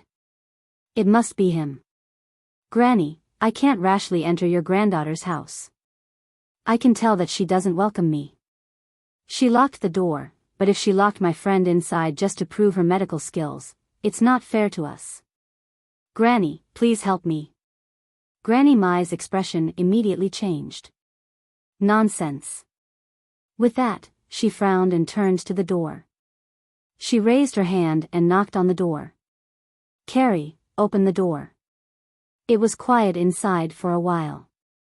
Carrie, Grandma is going to be angry. Granny Mai said unhappily. The person inside is Miss Feng's friend. She's seriously injured. Don't mess around. Finally, Carrie's voice came from inside. Grandma, that woman is lying. I asked him, and he said he doesn't know anyone surnamed Li, nor does he know the woman outside. Either she's mistaken, or she's lying. Grandma. It's so unsafe outside. How can you let a stranger stay here? Since she's already found that friend, she's still finding all sorts of reasons not to leave. I think she must have some other motive. Granny Mai was startled. Fong Ling shook her head when she turned to look at her. Granny Mai sighed and knocked on the door again. Open the door first and let her in to take a look. If it's really not her friend, she won't do anything to you. She'll leave immediately. No. His injuries haven't healed yet. He can't be exposed to the wind. Carrie's voice was very unhappy and impatient. Grandma, don't bring a stranger here. I saved him and even woke him up. This means that there's no problem with the medicine I used. Furthermore, he can't see right now. If that woman comes in and insists that she knows him and he can't see who she is, it's not fair to him. I won't let her in. You child, and he clearly said that he doesn't know the woman outside. Why should he let her in? He's already injured. If she brings in any dirty things or bacteria, it won't be good for him. Carrie raised her voice. Grandma, quickly take her away. Don't let her come again. Fong Ling said. Miss Carrie, you know the situation of my friend at the doctor's place. They were all poisoned by the chemical smoke and have all sorts of symptoms. His eyes and his inability to remember me might only be temporary. No matter what he has forgotten, it might just be a symptom. Let me take a look at him. I can tell with one look that he is. Stop lying. He didn't forget anything. When he woke up, he told me the reason why he was injured. Although he's very weak now, his words are clear and he's always been sober. It's just that his eyes can't see. If he says he doesn't know you, then he doesn't know you. Carrie's tone was still unyielding. Fong Ling couldn't believe it. She couldn't believe it either. His words were clear. His memory was clear. How could he not remember her? It was impossible. She turned to look at the clothes hanging on the hanger outside. She walked over and took the clothes down. She looked at the material and size of the clothes, and then at the scorch marks on them. This was Li Nanheng's clothes. The only person who could be rushed to Gorkin Farm with Kay was Li Nanheng. There couldn't be anyone else. If she didn't lie, then the one who lied was someone else. Could Li Nanheng refuse to meet her when he knew she was here and even say that he didn't know her? The only person who lied was this Carrie. But why did she lie? Chapter 1364. At the very least, Li Nanheng was alive. She was extremely sure of this. If he was still alive, then everything was fine. No matter if he was injured, disabled, or blind, he was still alive. Fong Ling suppressed the anger in her heart and said calmly, Granny, if she really doesn't want me to go in, I won't disturb her, but can you call the doctor here to take a good look? Don't delay the treatment. Carrie was suddenly unconvinced. She stood up and opened the door. After opening the door, her gaze flickered on Granny Mai's body for a moment before turning to look at Fong Ling. Are you looking down on my medical skills? A person who was almost dead when I saved him is now alive and well. Other than the fact that he can't see, there's nothing wrong with him. What right do you, an outsider, have to look down on my medical skills? Carrie, speak properly. Granny Mai reprimanded. Carrie rolled her eyes at Fong Ling and said impatiently, Grandma, I'm not lying. He really said that he didn't know her. You guys were so loud outside, and he was awake the whole time. She must have heard him coughing. If he knew her, he would have spoken long ago, but he said that he didn't know her. Impossible. Fong Ling looked up. If you don't believe me, ask him yourself. Anyway, I won't let you in. Didn't you hear him resting on the bed by the window? Ask him yourself through the window. Carrie rolled her eyes at her impatiently. You're standing right here. It's not like I can give him any bewitching soup. If he says he doesn't know her, he doesn't know her. There's no need for me to lie to you. Fong Ling's heart suddenly skipped a beat. She turned and walked back to the window. She raised her hand and pressed it against the window. She looked at the yellowing cloth that covered everything inside and slowly tightened her fingers on the window. Li Nanheng, is it you? There was no sound inside. I'm Fong Ling, her voice was slightly hoarse. I'm here to look for you. There was still no sound inside, but after a moment, there was a suppressed cough. It was the kind of cough that sounded uncomfortable, but it was the kind of cough that was restrained and suppressed without amplifying the sound. This meant that he was indeed awake. He could hear her voice by the window. Nanheng. Fong Ling pressed her hand hard against the window and raised her voice. No matter what happens, you can't not acknowledge me. Kay's leg is broken. I can take him back to Los Angeles. Even if you are blind or deaf, you are still Lee Nanhung. No matter what happens, you can't push me away. This is what you promised. When you removed me from the base, you said that wasn't pushing me away. Then what is it now? You don't recognize me? It was very quiet inside. This time, there wasn't even a cough. Carrie lost her patience and said, "Listen, he really doesn't care about you and doesn't know you. Can you give up now? Can we go now? I live alone in this small courtyard because I like to live a quiet life. Grandma, take this woman away and don't let her come back." With that, Carrie closed the door again. This time, she did not lock it, but looking at the tightly closed door, Granny Mai hesitated for a moment before looking at Fong Ling. Fong Ling remained standing in front of the window. She looked at it. "I just want to know how badly you're injured. You don't want to see me, and you don't want to acknowledge me. Are you seriously injured? Can't you even let me take a look?" "Lee Nanhung, I rushed here from New York. I didn't even bring a gun with me when I barged into Israel. Several planes crashed in front of me, but I didn't feel anything. I just wanted to find you and bring you back. Everyone thought you were dead. Even the rescue teams sent by the base several times have been evacuated. Tam and Lin Ching specially escaped from the base to find you. In order to come to Israel, I even abandoned the phone corporation, but what are you doing? You're still alive, but you refuse to see me?" The voice of the woman outside sounded very calm. There were no heart-wrenching curses or roars. She just stood outside the window and kept talking. After Carrie closed the door, she kept listening to the sound. She then turned her eyes and looked at the man who had been sitting silently by the window on the bed. He really did not speak. His unfocused eyes were wide open, and from time to time, he would raise his hand to his mouth to suppress his coughs because of coughing.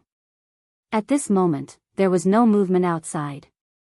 Carrie looked at the handsome but pale man. She turned around to pour a glass of water and walked to the bed. She whispered, "You've always wanted to cough, haven't you? Drink a glass of water to suppress it." The man on the bed did not move. When he heard the footsteps outside the window gradually disappear, he slowly raised his hand but raised it aimlessly in the air. Knowing that he could not see, Carrie quickly placed the glass of water in his hand. However, the man had been suppressing his cough for too long. At this moment, his hand suddenly touched the glass of water and accidentally knocked it over. Carrie let out a low cry. Just as she was about to speak, the man suddenly turned over and leaned over the bed, coughing out a large pool of blood on the ground. "Ah! You!" Carrie was so shocked that she couldn't care less about the cup and water stains on the blanket and rushed to help him up. She watched as the man coughed up a few mouthfuls of blood and closed his eyes weakly as though he had lost consciousness. She hurriedly got up to get the medicine. Ever since the day she saved him, he had been coughing up blood like this. He had been better since yesterday, and it had been more than 30 hours since he last coughed up blood, but he actually started coughing up blood again, and this time, it was so much. She knew that his internal organs had been damaged by the chemical explosion, and his internal organs were not light. Otherwise, he would not have coughed up blood like this. She quickly helped him back to the bed and carefully wiped the blood from his mouth. Just as she was about to feed him the medicine, the man, who was leaning against the bed with his eyes closed, slowly raised his cold hand and gently pushed away her hand that was about to bring the spoon to his mouth. He said hoarsely, "No need, is your desire to live that bad?" Carrie was so angry that her eyes turned red. "It wasn't easy for me to save you. I used all kinds of miraculous medicines that our doctors here have developed for many years. It wasn't easy for you to wake up. How can I watch you waste your life like this? If I can't see, then I can't see. So what? It's useless." The man closed his eyes that could not see anything. His voice was so low that it was almost inaudible. "I know my body. Don't waste the medicine." Chapter 1365. Carrie bit her lips hard and looked at him for a long time before saying, will you obediently take the medicine and let me treat you properly if I call that woman named Feng Ling back? The man on the bed no longer spoke. She glared at him with red eyes. You actually know her, don't you? No matter if what she said about fiancé is true or not, you know her. You just don't want her to see you like this, right? The man frowned and closed his eyes. If you still refuse to take the medicine, I'll call her back now and let her watch you eat it. Don't. His pale brows furrowed even more. As expected. She scooped the medicine and brought the spoon to his mouth. Then drink the medicine now. You're injured in your internal organs. These medicines are useful to you. If I really can't cure you, you should have stopped breathing the day I brought you back. You have to believe me, and you have to believe in the medicine here. If you don't drink it, I'll call her back now. She left with my grandmother. She definitely hasn't gone far yet. Maybe if I shout now, she can hear me. Before Carrie could finish speaking, the man on the bed had already opened his pale and bloodless mouth. Seeing that he was willing to drink the medicine, Carrie was still angry. She didn't know why she was angry. She only knew that the relationship between this good-looking man and that woman was definitely not ordinary. He really didn't want her to see him like this. He was clearly seriously injured and hoped that someone would take care of him by his side, but he would rather not acknowledge her than be willing to be seen like this. His body was covered in wounds, and his eyes could not be seen. His face was fine, but there was a mark on his cheek. It was not very obvious, and after it healed, it would probably not be visible anymore. It was just that he was frighteningly pale and thin. Every day, she helped him change into the soft and comfortable white cotton clothes here, but every day, they would still be soaked in blood. That day, when she went to the riverside to clean the blood-stained clothes, the woman named Feng Ling looked at her with such a gaze. At that time, Carrie's heart inexplicably panicked. She was afraid that she would be discovered hiding a patient here, so she quickly walked away to avoid him. However, she still found him. But she didn't expect him to refuse to acknowledge her. With great difficulty, she managed to feed him half of the medicine, but he coughed up quite a lot of it. Carrie quickly went to scoop some more medicine and continued to feed him, but at this time, he could no longer drink it. He would spit out a mouthful after drinking a mouthful. It was obvious that his body was very uncomfortable and suffering. He laid quietly on the bed with his brows slightly furrowed. He waved his hand with a pleading attitude and said in a low voice, "Don't feed me. I can't drink it." Knowing that he really couldn't drink it, Carrie stood by the bed for a moment and had to think of other ways. Outside, Feng Ling supported Granny Mai back. Granny Mai glanced at her from time to time, but Feng Ling remained silent. "Child, don't be too sad. Maybe it was just a coincidence." Granny Mai comforted her. However, Feng Ling only curved her lips slightly. There was no extra emotion in her eyes. "I didn't make a mistake." Seeing that she was stubborn, Granny Mai couldn't persuade her anymore. In fact, Granny Mai also felt that it couldn't be such a coincidence. She also felt that someone must be lying. However, she understood her granddaughter. Although her personality was spoiled, she definitely didn't have any bad intentions. She wouldn't be so heartless to hide it when she could clearly see that Feng Ling was in a hurry. At first, when she said that there was no one at home, she was indeed lying, but later on, it didn't seem like she was lying. The person at her place should have really said that he didn't know Feng Ling. Feng Ling said that she didn't recognize the wrong person, but she didn't continue to pester Carrie. After helping Granny Mai back, she didn't say anything else. She didn't need the various things she had cut on the ground. She only glanced at them before leaving. Feng Ling returned to Kay's place. Kay had been waiting bitterly for her to return. Even though he was very weak, he had been waiting. Finally, when he saw Feng Ling return, he struggled to sit up. "How is it? Did you find Boss Lee? Is that him?" Feng Ling walked to the bed. "It's him." Kay's face was filled with joy. He was about to say that it was great that Boss was still alive, but when the words reached his mouth, he saw that Feng Ling's expression was very calm and didn't look very happy. He immediately couldn't smile and asked tentatively, "Then he refused to see me," Feng Ling said softly. She sat by the bed and looked at the scorching sun outside the window. "He didn't recognize me and didn't want to see me." Kay's expression softened.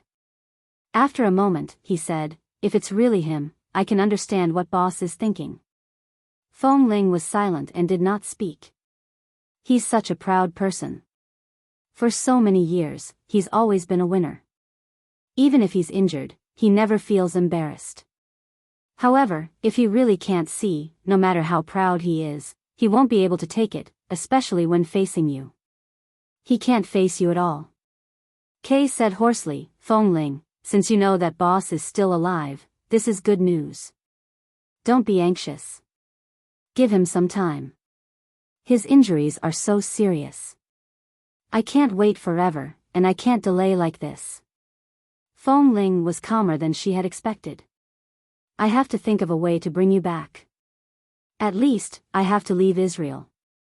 Kay coughed and said, "Although I've never seen the medicine used by the doctors here, every country has something passed down. Their medical skills have at least saved our lives." "I know, but right now, you need to go back for more specific surgeries, as well as lung washing, blood clearing, and disinfection. Chemical drugs are no joke. All the injuries may only be temporary, but if you don't go back and treat them soon, who knows if they will follow you for the rest of your lives." As Feng Ling spoke, she looked outside. That direction was the direction of Carrie's courtyard. Feng Ling's words were reasonable. Kay did not say anything else but looked at her. "Why don't I go see boss?" "You can't move. Lie on the bed obediently. You're not allowed to go anywhere." Feng Ling clearly would not easily give up because of a woman's obstruction. "Since I'm here, I can't leave any of you here. Li Nanheng refuses to see me. In the past, when I refused to see him, he used many shameless methods. Does he think I won't use them?" K. Chapter 1366. That night, Feng Ling went to Carrie's house again. This time, she did not directly enter Carrie's courtyard. Instead, she stood outside for a while. Hearing the sound of the door opening, she turned slightly to the side and took a look inside. Carrie held another basin of blood-stained clothes in her hand, but this time, she did not seem to intend to go to the river outside to wash them. Instead, she opened a large water tank in the yard and got some water from it. She squatted in the yard to wash the blood stains on the clothes. Although the sky was already dark, and there were no streetlights in a barren place like the Gorkin farm, Feng Ling's eyesight had always been good. Especially at night, her eyesight was not affected by the sky at all.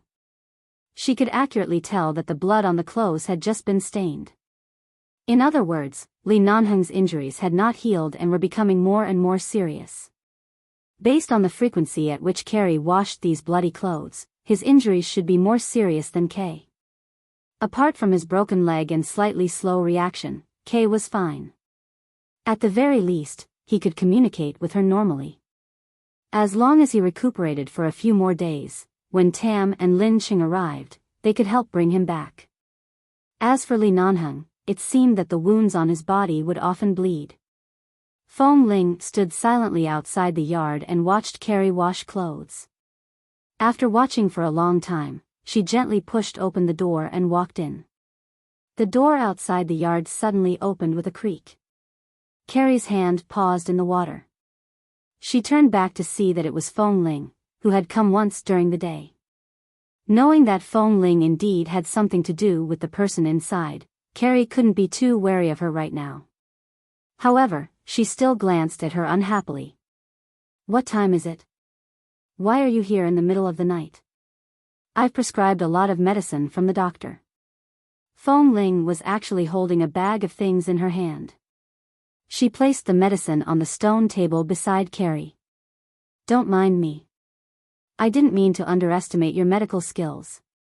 I was just worried that you didn't have enough medicine here, so I asked the doctor for some." Carrie still didn't have a good expression on her face. She didn't even look at the medicine and lowered her head to continue washing the clothes. As she scrubbed with her hands, she said coldly, "You make it sound nice. You're afraid that there's a problem with my medicine, right? You're also very smart. You should know that I'm not lying. I can guess why he doesn't want to see me, but please let me go in to see him. At least let me know how badly he's injured. If it's really serious, he must immediately return to where he belongs and let him be treated as soon as possible. And if his eyes are really blind, he should go to a proper hospital for a proper examination and treatment as soon as possible." Fong Ling looked at her. "Miss Carrie, you're willing to save a life, which means that you're a very kind and warm-hearted person. I said I don't know you, but you still insist on sticking to me. He doesn't even want to see you, and you keep saying that you're his fiancé. Don't you feel ashamed?" When Carrie hid something in her heart, she didn't know how to hide it. She didn't want to continue the topic of whether that person wanted to see her or not. She just raised her eyes and looked at her. "I've already expressed it very clearly during the day. You know his attitude very well. He doesn't know you. Granny Mai is a very gentle person. I don't want anything unpleasant to happen between me and her granddaughter. I hope Miss Carrie won't be too stubborn." Fong Ling's voice turned cold, and her eyes were cold. Carrie sneered. "You barged into my house in the middle of the night. If I don't let you in, can you still barge in?" Fong Ling did not speak, but she had already answered with her actions. She turned and walked toward the tightly shut door. "Hey, what are you doing?" Seeing that she really had the intention to barge in, Carrie quickly stood up and chased after her. She stepped forward and opened her arms to block the closed door. She glared at the woman who had lost a lot of patience and clearly didn't want to be entangled with her anymore. She glared at her. "This is my home. You can't barge in. What if I insist on going in?" Fong Ling's eyes were not particularly cold, but her gaze was indeed like a thin layer of smoke behind the cold fog as she looked at her. She had indeed run out of patience. Li Nanheng's physical condition could not be delayed. "Then I'll ask the people here to chase you out," Carrie said as she pulled a bell by the side of the door. Fong Ling glanced at the bell. If she guessed correctly, this should be a signal used by the locals of Gorkin Farm. If it rang, the people nearby would hear it. Now that it was late at night, they would hear it even more clearly. In other words, as long as the bell rang, many people would rush over immediately. Fong Ling glanced at the bell. Carrie stared at Fong Ling and suddenly said, "You suddenly left in the afternoon. Is it because my grandmother is here? You don't want her to see your barbaric side. You're afraid that she'll know that you've taken in a robber, right?" In the past, Fong Ling had never had a deep understanding of whether she was a man or a woman. But now, at this moment, a woman's sixth sense was telling her. Carrie refused to let her in to see Li Nanheng. Apart from Li Nanheng's own reasons, Carrie also had her own selfishness. No matter what her selfishness was, Li Nanheng had to go back to America with her. A life is at stake, Miss Carrie. He's an injured person. He's a patient. His mind isn't clear. Is your mind also not clear? Fong Ling didn't want to cause a ruckus in Gorkin Farm at such a late hour, but she didn't give in. "Do you want him to die here, or do you want him to go to a professional hospital to receive proper treatment and surgery?" Carrie's expression turned bitter because of her words. "What formal hospital? I've never seen it. I've been here since I was young. When I caught a cold, I used our medicine here. I'm still fine. Don't underestimate the people here. Don't deliberately misinterpret my words. You know very well what I'm talking about." Fong Ling looked at her coldly. "If you delay any longer, you'll be no different from a murderer." Hearing the word murderer, Carrie's expression stiffened. She abruptly glared at her. "What nonsense are you spouting?" Before Carrie could finish her sentence, the door behind her suddenly opened. There were no lights in the courtyard, and only the bright moonlight in the sky illuminated the place. The moment she heard the door, Carrie paused and turned her head abruptly. Almost at the same time as Feng Ling, she saw the man who had gotten out of bed and walked to the door. Chapter 1367. The man's eyes were unfocused, but this house was not big and there were not many things inside. There were not many obstacles, and the bed was relatively close to here. He must have groped his way over. The moment the door opened, Feng Ling's footsteps were rooted to the ground. It was Li Nanheng. However, his face was as pale as paper. There was a trace of blood on one side of his cheek and on his forehead. The cotton clothes on his body seemed to have just been changed. They were clean without a trace of blood. He had lost a lot of weight, and there was a lot of stubble around his chin. Although his eyes were open, they were as calm as a lake of stagnant water. He did not move at all. "Ah, why did you get out of bed?" Carrie cried out softly and quickly turned to help him up. However, the man behind the door only placed one hand on the door and opened his unfocused eyes. Then, when Carrie approached, he raised his hand and suddenly held Carrie's hand. "I heard some noise outside, so I came out to take a look." Li Nanheng's voice was so hoarse that it was almost inaudible, but the surroundings were very quiet. This short sentence was very clear. Carrie was also startled by his sudden hold of her hand. Then, her face strangely turned red and her expression was somewhat awkward. Before she could speak, she heard Li Nanheng hold her hand and say, "Did that person come to disturb you again?" "That person?" Feng Ling's gaze was fixed on Li Nanheng's face. From the beginning, she was pleasantly surprised, and then shocked. Earlier, she had only been focused on his condition, but now, she abruptly noticed where his hand was placed. He was so intimate that he seemed to be very dependent on Carrie. Half of his body was almost leaning on Carrie. He held her with one hand and supported the door with the other. His movements were natural, as if Carrie was the woman he trusted the most and was the safest. Yes, she's here again. It seems like she was going to barge in and wake you up, right?" Carrie said as she supported him. "Let me help you back to bed first." "How can you get out of bed now?" Li Nanheng stood in front of the door and did not move. However, he opened his eyes that were like stagnant water and looked in the direction of the person standing outside the door. "Go. Don't come back again." Feng Ling stared at his face and into his eyes. Li Nanheng.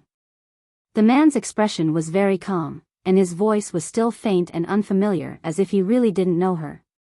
"I don't know you." "So, you lost your memory?" Feng Ling slowly clenched her fists and stared at him. "Li Nanheng, you don't remember me, don't remember yourself, don't remember 11 base, and don't remember everything, right?" The man stood motionless in front of the door and did not speak again. All right, don't say any more. His body can't take it." Carrie felt that the weight of the man's body could no longer support him and was gradually turning toward her. She quickly supported him and turned to look at Feng Ling. "This time, you've seen him. You've said what you need to say. If I say I don't know you, I don't know you. Is that enough?" With that, Carrie supported him with one hand and quickly closed the door with the other. Feng Ling suddenly stepped forward and pressed her hand against the door, staring at the man who couldn't see her at all. "Li Nanheng. I'm here to take you back to America. Must you do this? Are you done? A man doesn't even want to see you and doesn't know you, yet you're still so shamelessly pestering him. Isn't it too shameless?" Carrie glared at her as she spoke. "If you don't leave, I'm really going to call for help." Feng Ling stared expressionlessly at the man in front of her. She suddenly raised her hand and tugged the bell by the door down. Seeing that this woman had easily tugged the bell down, Carrie's expression was shocked. If it weren't for the fact that you saved him, you would have been knocked unconscious by me. Please shut up." Feng Ling turned her eyes and coldly glanced at Carrie again. She then retracted her gaze and pressed hard against the door. She stared at the silent, pale man. Li Nanheng, now that this shameless person has become me, are you happy? If you don't vent your hatred, come back with me now. After returning to America, you can do whatever you want. Don't waste your life here. However, the man's expression did not change.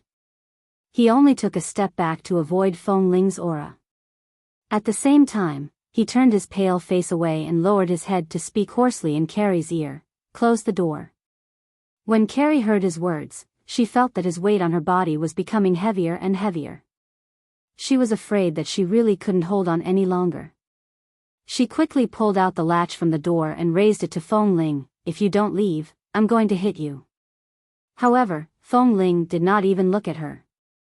"Let me tell you, I've been here since I was young. Not only have I learned medicine, but I've also learned martial arts from many people. Don't force me to really hit you. It won't look good if two women fight." As soon as Carrie finished speaking, she suddenly felt that her hand was strangely empty. The door latch had somehow fallen into Feng Ling's hand. At the same time, the door latch suddenly fell to the ground. The sturdiest wooden door latch in their place was instantly split in half. Carrie's expression trembled violently. She abruptly raised her head to look at Feng Ling. However, Feng Ling only looked at Li Nanheng coldly from beginning to end, as though the smooth movements earlier did not come from her. You. Carrie was so angry that her face turned pale. However, at this moment, Li Nanheng raised his hand. Even though he did not have much strength, he still placed his hand on the door. Then, expressionlessly, he closed the door bit by bit. When the door hit Feng Ling, he turned his gaze away as though he did not see it. He closed the door heavily and pushed her out. He did not use much strength, but Feng Ling was forced to stagger back a step. Her eyes were fixed on Li Nanheng, who had personally closed the door. Carrie was dumbfounded. Until the moment the door finally closed, she was still staring at the door. However, in less than 3 to 5 seconds, the man who had been barely able to stand against her suddenly jerked violently. He abruptly coughed out a large mouthful of blood and instantly fell to the ground. She quickly reached out to support him, but she could only barely grab his arm. She watched as he knelt weakly on the ground, suppressing his coughing, but blood kept flowing out of his mouth. She quickly squatted down and said in a low voice as she supported him, "Oh my God. Quick, let me help you back to the bed. I said you can't move. Do you want to die?" Chapter 1368. Feng Ling stood outside the door and did not leave. Her hearing was very good. She heard the sounds of suppressed coughing and vomiting. Then she seemed to hear Carrie whisper, "Why is there so much blood again?" Feng Ling abruptly stepped forward and pushed the door twice, but it did not open. She endured it and did not do anything to Carrie for Granny Mai's sake. However, she could not care less now. She raised her foot and kicked the door hard. After 2 consecutive kicks, the door cracked, and the lock in the middle also cracked. Before Carrie could help Li Nanheng back to the bed, she heard a loud noise behind her. She turned her head abruptly and saw that the woman had kicked the door open and walked in quickly. "What are you doing?" Before she could finish speaking, the man who was being supported by Carrie was carried away by her. Li Nanheng coughed unsteadily, and the clothes he had just changed into and his chest were covered in blood. His chin was covered in blood, and he could barely open his eyes. He was pulled over by Feng Ling, and his tall but thin body slammed into her. He paused. He could not open his eyes, but he seemed to know something. He struggled weakly. Feng Ling held him back and turned to look at Carrie. "Go call the doctor. Do you really want him to die here?" Carrie was stunned. Looking at Feng Ling's gaze, she felt that she was too strong and could not resist. Although she was very confident in her medical skills, looking at Li Nanheng's current state, she pursed her lips, turned around, and rushed out. Seeing that Carrie was finally willing to call the doctor, Feng Ling first looked at the environment in the room. It was very clean, but there were 2 large pools of blood on the ground from the door to here. Although the light in the room was not particularly bright, it was enough to see everything clearly. She helped Li Nanheng onto the bed and rushed to wipe the blood around his chin with a towel. The man slowly opened his eyes. He seemed to have difficulty breathing, and his eyes were still unfocused. He slowly raised his hand to push her hand away, but Feng Ling forcefully pressed him down. She pressed the towel firmly against his chin and said sternly, "Don't move." The man frowned imperceptibly, but he was so tired that he could not speak. He was also so uncomfortable that he could only keep swallowing the smell of blood that he wanted to vomit. He endured it, but it was not difficult to tell that he was really uncomfortable. "Li Nanheng, if you dare to die, I'll immediately take out a gun and shoot myself in the head. Since I was young, everything important in my life has been entangled with you. If you dare to abandon me, even if you go to hell, you can't shake me off." Feng Ling spoke as she pressed his shoulder hard and quickly wiped away the blood. She felt that although the man's hand only struggled for a moment, he did not move again.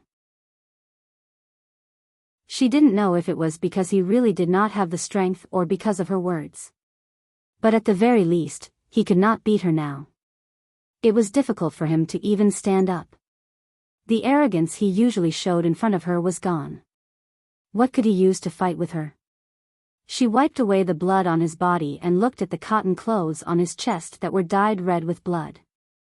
Feng Ling's heart had become especially calm after the torture of the past few days.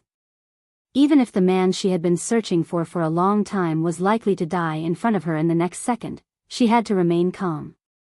"Because why are you coughing blood? Are your internal organs injured? Where were you when the explosion occurred?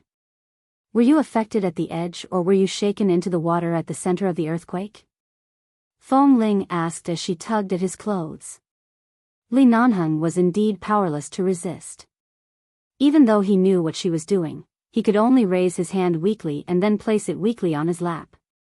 As soon as the blood-stained clothes on his upper body were pulled open a little, she saw that the man's skin, which should have been smooth, clean, and strong, was covered with wounds of all sizes. There were not many burns, but many of them seemed to be caused by falling and scratching when he fell. There was a large bruise on his chest. She didn't know if it was because of external injuries, internal injuries, or chemical poisoning. She was not a doctor, but she knew that if he continued to delay like this, he would really lose his life. Looking at the wounds, Feng Ling gritted her teeth hard and pulled open his sleeves. She saw the various scars on his arms and many swollen ones that seemed to have been washed by water a few days ago. It was simply unimaginable how he managed to survive this calamity. She could not imagine what kind of psychological blow and torment he would suffer when he opened his eyes and could not see anything. Earlier, she was still angry and hateful, but now, she could not hate him. If it were her, she might also choose to die quietly by herself. She didn't want anyone to see her like this, which would make people sad and distressed. She held onto his arm tightly and gripped his sleeves. She forced the tears in her eyes back and put down his sleeves. Then, she tidied up his blood-stained clothes. Seeing that he couldn't even sit properly on the bed, she hurriedly helped him lie down. When she lay down, the man frowned. She paused and slowed down her movements slightly. At the same time, she whispered, "Did I hurt you?" The man closed his eyes and did not say anything, nor did he nod or shake his head. She continued to patiently help him lie down. After covering him with the blanket, she squatted down by the bed and looked closely at the thin, pale man lying on the bed with his eyes closed. The last time she saw him was at Mr. Mike's resort. He was still coaxing her to drink. He was still the same Li Nanheng from before, so determined to get her. However, the current Li Nanheng had lost so much weight in just a few days. He was so haggard and pale that she could hardly recognize him, especially in his attitude toward her. He used to be the man who could protect her domineeringly and patiently no matter how angry she was and how she ignored him. And at this moment, she had never seen him so haggard and weak. It was so rare for him to need her protection. This was different from the injuries he had suffered during a mission. He had even started to avoid her. "Li Nanheng, listen. Fong Ling squatted by the bed and looked at his face. She raised her hand and gently stroked the stubble around his chin.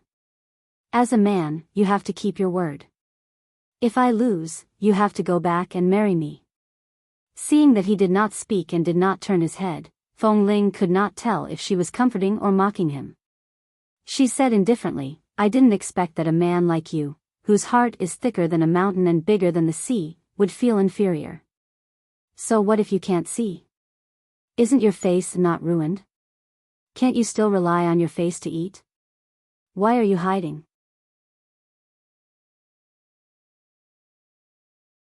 Chapter 1369. As Fong Ling spoke, she reached for his hand that hung weakly by his side. As soon as she held his hand, the man coughed violently again. She didn't know if it was because he instinctively wanted to cover his mouth or because he wanted to pull his hand out. In any case, he was trying to break free from her hand.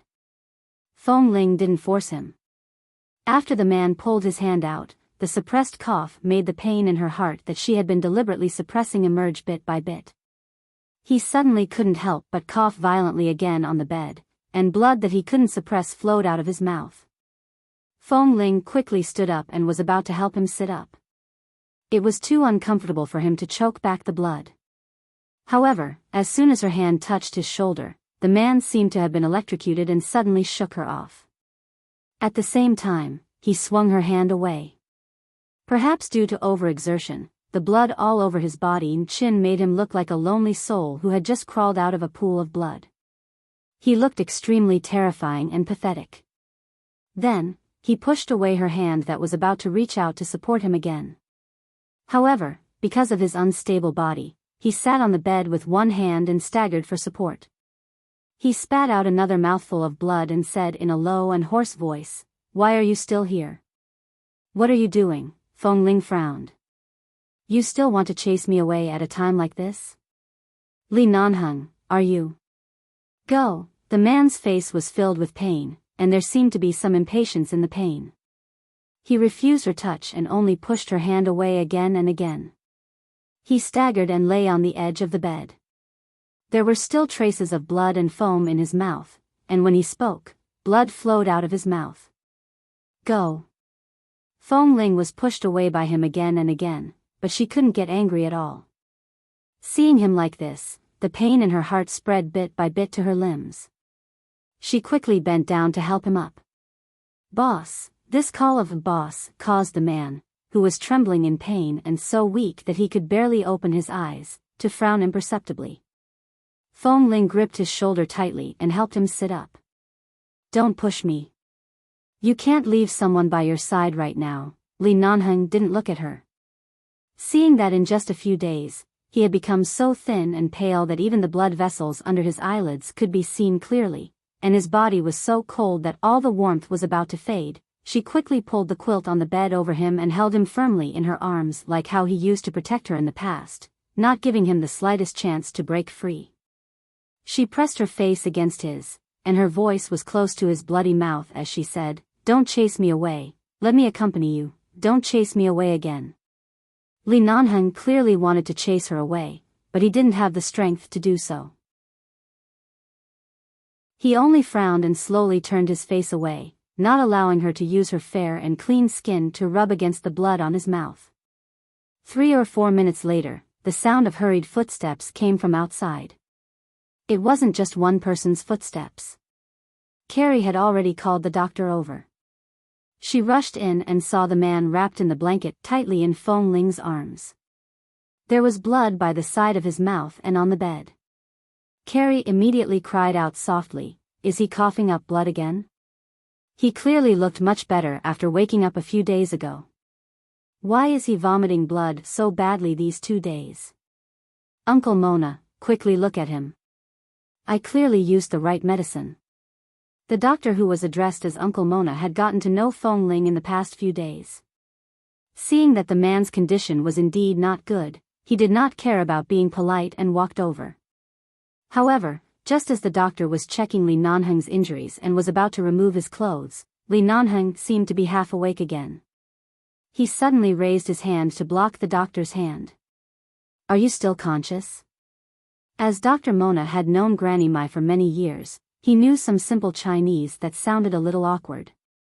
Carrie said that your injuries are very serious, even more serious than those of the young man at my place. I need to check all the injuries on your body. Li Nanheng did not move. His hand continued to block Dr. Mona's hand. His expression was determined. He did not want to be undressed again. Carrie was extremely anxious from behind. Uncle Mona is the doctor who taught me medicine. He's the best doctor in our Gorkin farm. Let him take a look. After a moment of silence, Li Nanheng said hoarsely, let her out. Because Feng Ling was hugging him tightly, she was the closest to him. Even if he didn't say her name, she immediately understood what he meant. He meant to let her out. Her expression darkened. At this moment, Dr. Mona also raised his eyes to look at her. Miss Feng Ling, let me check his injuries first. It seems like he won't cooperate if you're here. Feng Ling's hand gripped the blanket by Li Nanheng's side tightly. At this moment, Carrie walked over and looked at her. She wanted to say something, but she was frightened by Feng Ling's cold aura. She only glanced at her from time to time, indicating for her to quickly cooperate and leave. Feng Ling had no choice but to move her hand away from Li Nanheng's body. After letting him go, she stood up from the bed and took a step back. She did not want to affect the doctor's examination of his injuries.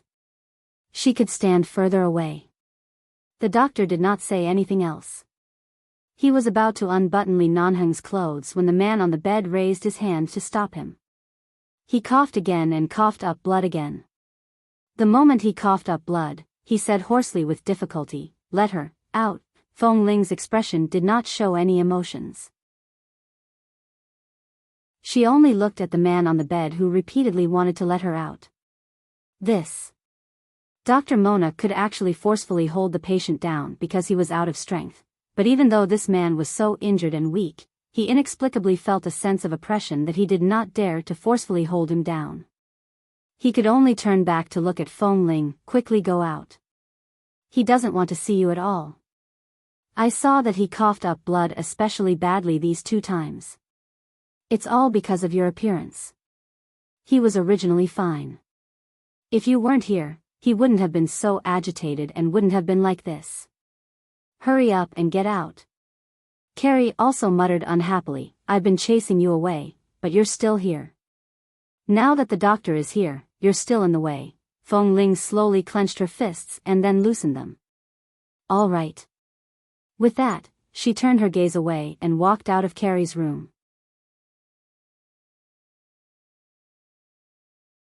Chapter 1370. The door was closed from the inside again.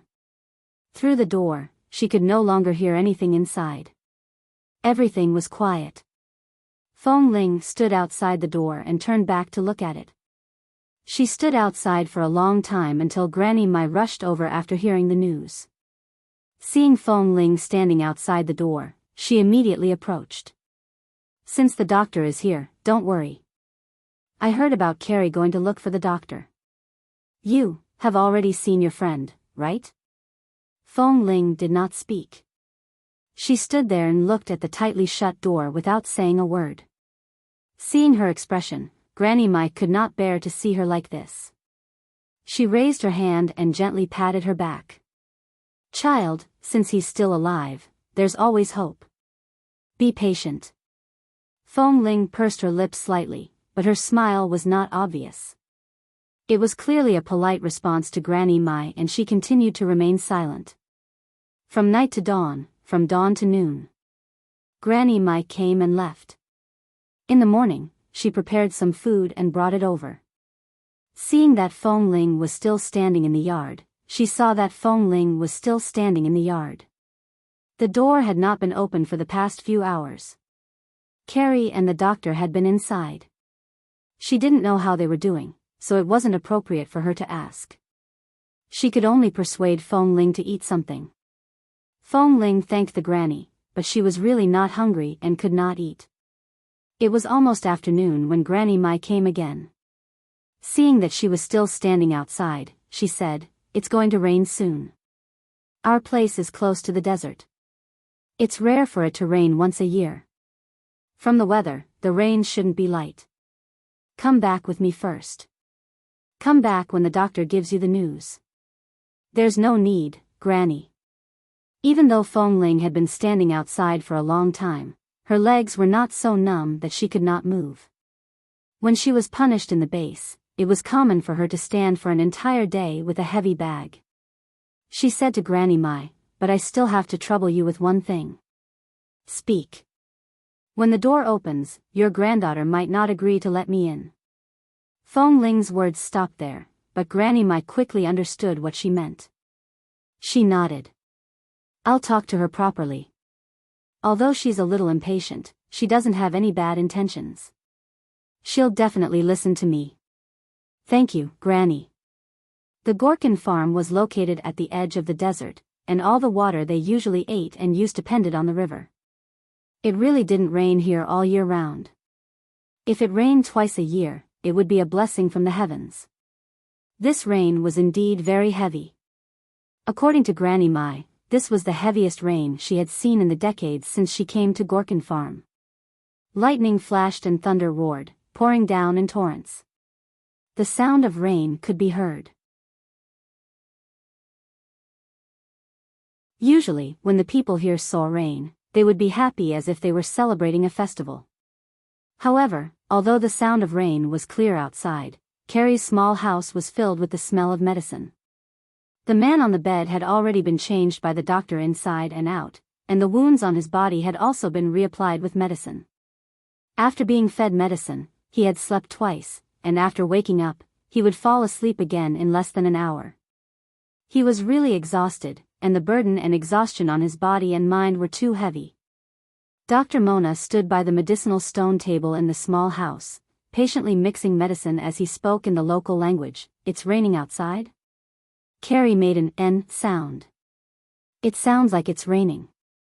Dr. Mona pondered for a moment and looked in the direction of the tightly shut door. "See if Miss Feng hasn't left yet. She was still outside this morning." Carrie had no choice but to turn to the door. She gently opened the door and looked out. She saw that Feng Ling was still standing in the courtyard.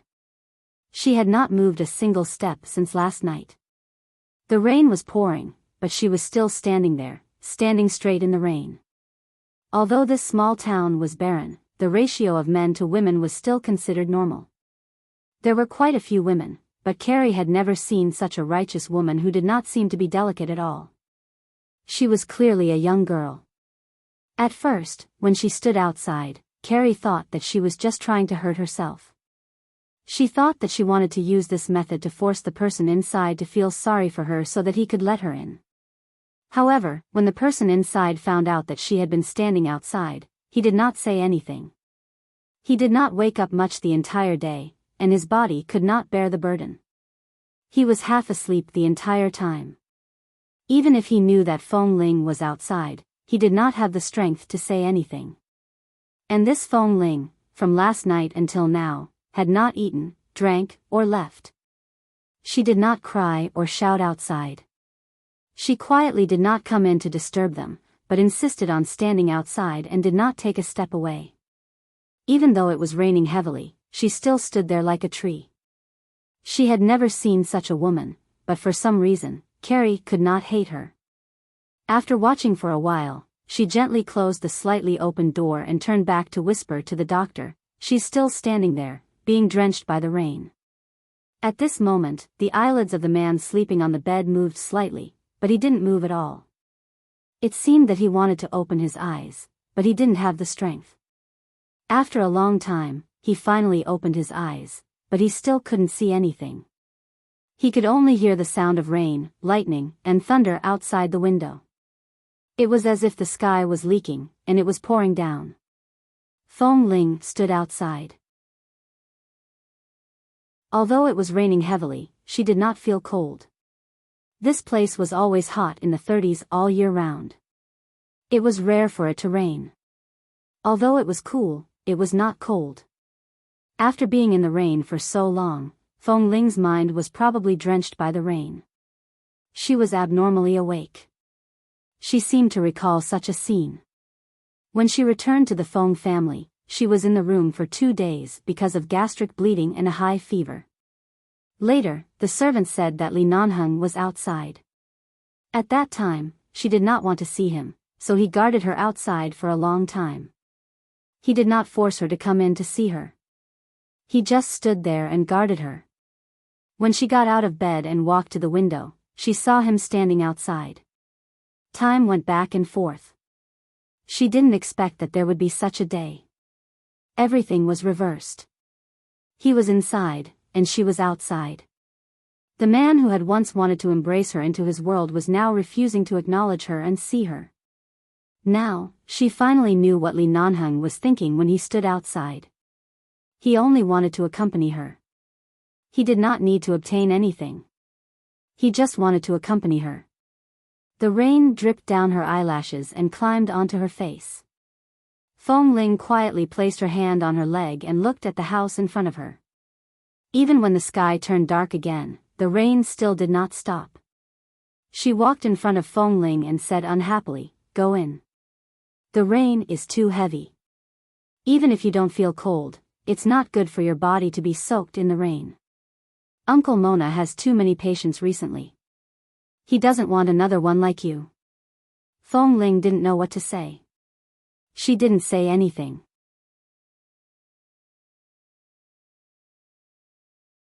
Chapter 1371. However, Feng Ling did not move. She only glanced at Carrie and said lightly, "It's fine. It's fine as long as I can hear the sounds inside. If there's anything you need me to do, I'll go in immediately. I won't be here now." "What? It's not like Uncle Mona and I chased you out. Why are you throwing a tantrum?" Carrie glared at her unhappily. Feng Ling finally looked at Carrie's face. "Didn't you say that he would only be emotionally unstable when he saw me?" Carrie rolled her eyes. "He hasn't woken up yet. His body is too weak, and he's coughed up so much blood. It's probably still a long time before he's completely awake. Go in and hide from the rain. It won't be too late to come out when the rain stops and your clothes are dry." Feng Ling glanced at her again. Carrie's umbrella was already above her head. She said impatiently, "If you don't go in, I won't care." As soon as she finished speaking, Feng Ling had already moved forward. Carrie watched in surprise as she walked in. After entering the door, she quickly closed the umbrella and muttered in surprise, "You've been standing outside for so long and haven't moved at all. Don't you sway at all when you walk? Don't your legs hurt or ache?" "They're fine." Feng Ling did not explain. After entering the door, she immediately looked at the man who was still unconscious on the bed. She originally wanted to go over to take a look, but she realized that her clothes were wet.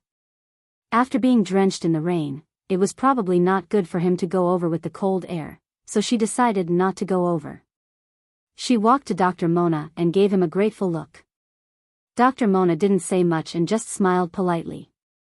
After all, he had personally seen how Feng Ling treated Kay 2 days ago. He knew that she must have an inseparable relationship with these 2 injured people who had been washed into their town.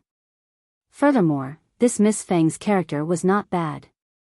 The person she cared about was seriously injured and unconscious here. There was no need to torture her like this. Not long after, Carrie went to the inner room at the back of the small house and found a light yellow cotton dress. She handed it to Feng Ling without a good expression. "Well, your clothes are so wet and dripping. Don't wet the floor in my room. Go change your clothes." As she spoke, Carrie looked her up and down for a while. "This dress of mine was bought by a merchant in town who went to Jerusalem. I bought it because it looked good, but it was a size too big for me, so I only tried it on once and hung it in the cabinet without touching it again. You're taller than me, so these clothes should fit you. Go and change." Feng Ling knew that this Carrie was a little spoiled and unreasonable, but it was indeed as Granny Mai had said. She was just spoiled, but she didn't have any bad intentions. At this moment, looking at the clothes that were handed to her and then at the somewhat arrogant expression on Carrie's face, the cold ice in Feng Ling's eyes gradually melted. Thank you. Carrie did not respond. Carrie did not respond. It was obvious that she had taken out her clothes for her to wear. It was only right for her to thank her. She turned her head and continued to accompany the doctor to dispense the medicine. Then, she pointed with her chin in the direction of the inner room where she had gone to get her clothes. Go over there to change. I sleep in there. By the way, don't touch my things. Come out after you're done changing. Fong Ling went in to change. She saw a clean towel by the bed and guessed that Carrie had placed it here. Granny Mai's granddaughter was actually quite a meticulous person. From the layout of the inner room, she was a girl who loved cleanliness. There were beds, cabinets, and all kinds of daily necessities. They were all in the style of Israelis. There were many flowers planted in the yard outside, and there were many vases by the bed. Furthermore, since there was a bed here for her to sleep on, the bed outside was probably a temporary one. In the days that Li Nanheng was here, the two of them slept in two different rooms without disturbing each other. Fong Ling lowered her head, undid the belt of her clothes, and took them off layer by layer. The clothes worn by women in this place were very complicated. In her eyes, it was really troublesome to put on such a cotton dress. It was not as convenient as a t-shirt, but she did not bring any clothes. Although it was not convenient to wear this cotton dress, it was good that it was very fitting. After changing her clothes, she picked up a towel and dried her hair. Then, she casually tied her hair into a bun and tied it behind her head with a rubber band. When he walked out again, the rain outside seemed to have lessened a little. Dr. Mona patted the dregs on his hand and said, Carrie, take the umbrella and follow me back. Go and get some supplementary medicine. It's still raining, so the medicine can't get wet. You have to help me hold the umbrella. All right. Carrie stood up and was about to follow him when she suddenly turned back to look at Fong Ling, who had just walked out of the inner room. A few days ago, Fong Ling had been wearing some clean old clothes that Granny Mai had found. They looked very good on Fong Ling, but this light yellow dress had an especially clear girlish feel. When Fong Ling wore it, it was so beautiful that Carrie was jealous. Why didn't it fit her? If she were a few centimeters taller, she might be very beautiful in such a beautiful dress. Carrie was a little angry. Her woman's instincts made her regret letting her wear such a beautiful dress, but now she had to go back with Dr. Mona to retrieve the medicine. Thus, she said to Fong Ling with an unhappy expression, I'll go get the medicine with Uncle Mona. He hasn't woken up yet. Stay here and guard him. We'll be back later. Fong Ling answered, all right. This was Carrie's home. In fact, she didn't want Fong Ling to stay here alone to guard him. However, as a doctor, it was more important for her to get the medicine. She could only turn around unwillingly and leave with the doctor. The door opened and closed, and the small room was silent. Fong Ling turned to look at Li Nanheng on the bed and walked over. There was a small wooden stool by the bed. Dr. Mona had probably sat on it to facilitate his diagnosis. She sat down on the small wooden stool and looked at the man who had his eyes closed and was motionless on the bed. Li Nanheng was originally a tall and straight man. Although he wasn't the kind of man with tangled muscles, he was definitely a man with perfect muscles and a strong sense of strength. However, Li Nanheng was lying here and had lost a lot of weight. Although the muscles on his body wouldn't disappear in just a few days, it looked like he had really lost a lot of weight. She looked at his hand that was resting on the side of the blanket. He was so quiet that he didn't even move his fingers. She gently reached out and touched his hand. She was so careful that she didn't wake him up, afraid that he would chase her away, or afraid that she would hurt him. Then, slowly, she held his hand in her own and intertwined her fingers. There's no more torture later. Little Fong Ling is so domineering. There's no way she'll let Li Era succeed. Even if she has to kidnap him, she'll kidnap him back to Los Angeles. He's so weak now. He can't beat her, right?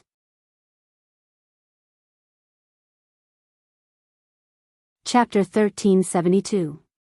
Perhaps because she hadn't slept well for the past 2 days, she held his hand and sat by the bed to look at him. She felt that his slightly cold palm was still warm, and she could feel the pulse on his wrist. Outside, there was the sound of rain, and the room was filled with the fragrance of medicine. Fong Ling sat on the small wooden stool and pressed her forehead against his hand to sleep. After sleeping for less than 10 minutes, there was a sudden clap of thunder in the sky.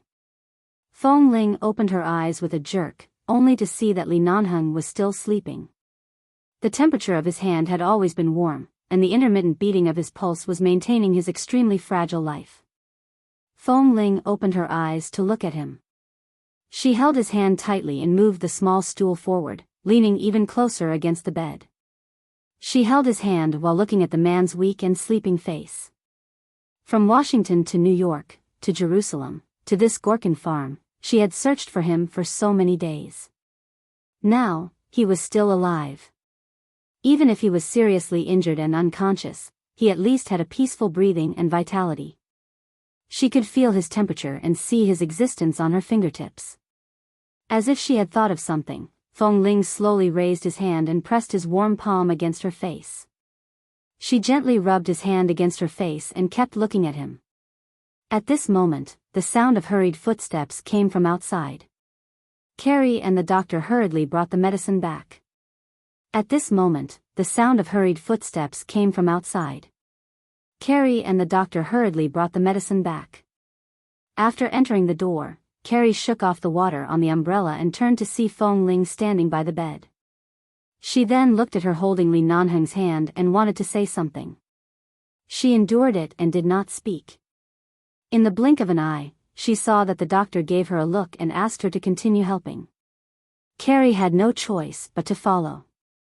When he went to the side to continue preparing the medicine, Dr. Mona said softly in the local language, "In order to find him, Miss Fong seems to have rushed here from far away." Carrie lowered her head to prepare the medicine.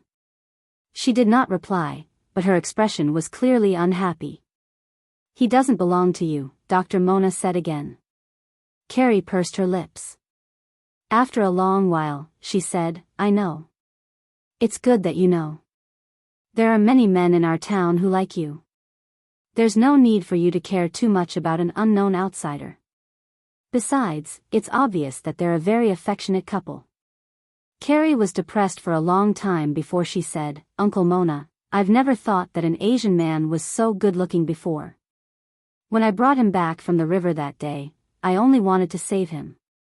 After wiping him clean, I realized that this man is really good-looking. Even if it's pretty, it's not yours." "I know." Carrie pursed her lips. When this Miss Fong came to look for someone that day and said that she was looking for her fiancé, I knew.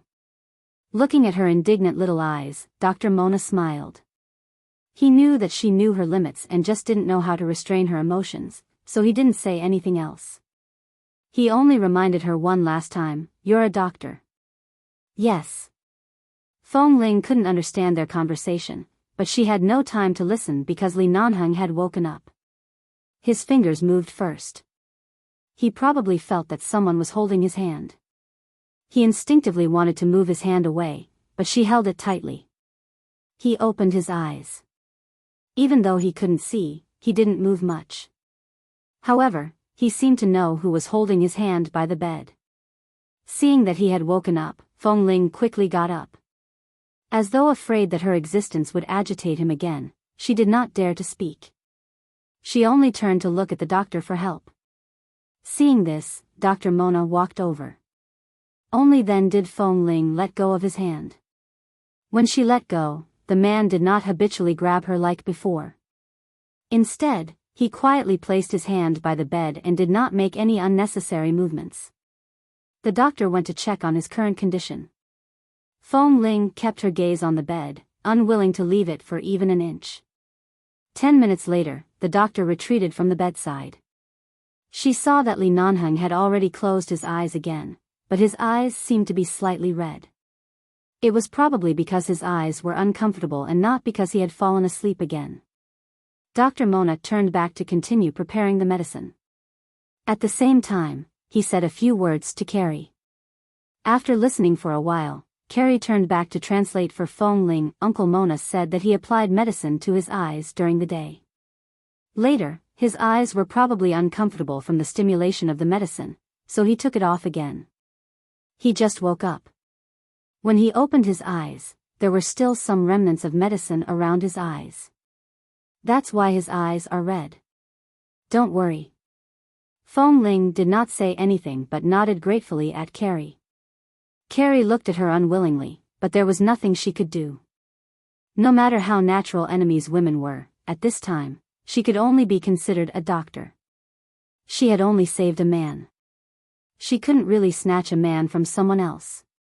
If that happened, her grandmother would probably beat her to death with her walking stick. After a while, the doctor handed Fong Ling a bowl of black and green medicine that he had just prepared. He wanted her to feed Li Nanheng the medicine. When Fong Ling took it, Carrie glared at the doctor unhappily. The doctor pretended not to see and gestured for Fong Ling to take good care of him. Fong Ling nodded and walked to the bedside with the bowl of medicine. Dr. Mona then gave Carrie a warning look like an elder. Carrie pouted, angrily picked up the umbrella, and turned to leave. By the bedside, Fong Ling heard the door open and close. She looked at Carrie's back and then turned to look at Dr. Mona. The doctor gave her a, "It's fine, don't worry about her," look before Fong Ling retracted her gaze. She first tried to help Li Nanheng up from the bed. The man on the bed seemed to have sensed it when her hand touched him. When he was about to avoid her, Fong Ling pressed him down gently and slowly. She firmly and unyieldingly helped the man who was so weak that he could not even defeat a single finger of hers. She then picked up the pillow and another blanket by the side and helped him make a comfortable place to lean against. She then gently pressed him down so that he could lean against it. Li Nanheng was clearly resistant to her. Although Fong Ling had never spoken, they were too familiar with each other. A habitual movement of her hand, a breath, even if it was silent, even if he couldn't see, he could accurately sense that she was by the bed. Fong Ling gently blew on the medicine, sat by the bed, and carefully fed it to his mouth. Seeing that he did not open his mouth, she placed the black and green medicine back to her mouth to taste it. The taste was still strange and disgusting, similar to the medicine Kay used. She felt that the temperature was fine and continued to bring it to his mouth.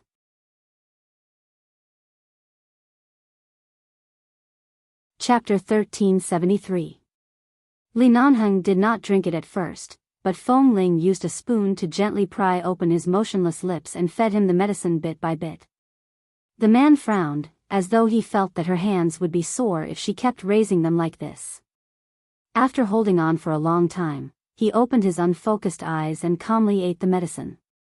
Seeing that he was actually cooperating, Fong Ling's heart finally relaxed a little. Her lips were dyed with a smile for the first time in days, and she continued to feed him. She fed him diligently. He could not see her and did not say anything. After drinking more than half of the medicine, Fong Ling turned back to ask the doctor if he wanted to continue feeding him. The doctor looked at the remaining medicine and told her with his eyes that it was enough. This kind of eye contact was the way they were used to communicating when they were taking care of Kay at the doctor's house a few days ago. Although Dr. Mona knew a little simple Chinese, his vocabulary was very small. Other than the occasional necessary conversation, he could not communicate for a long time.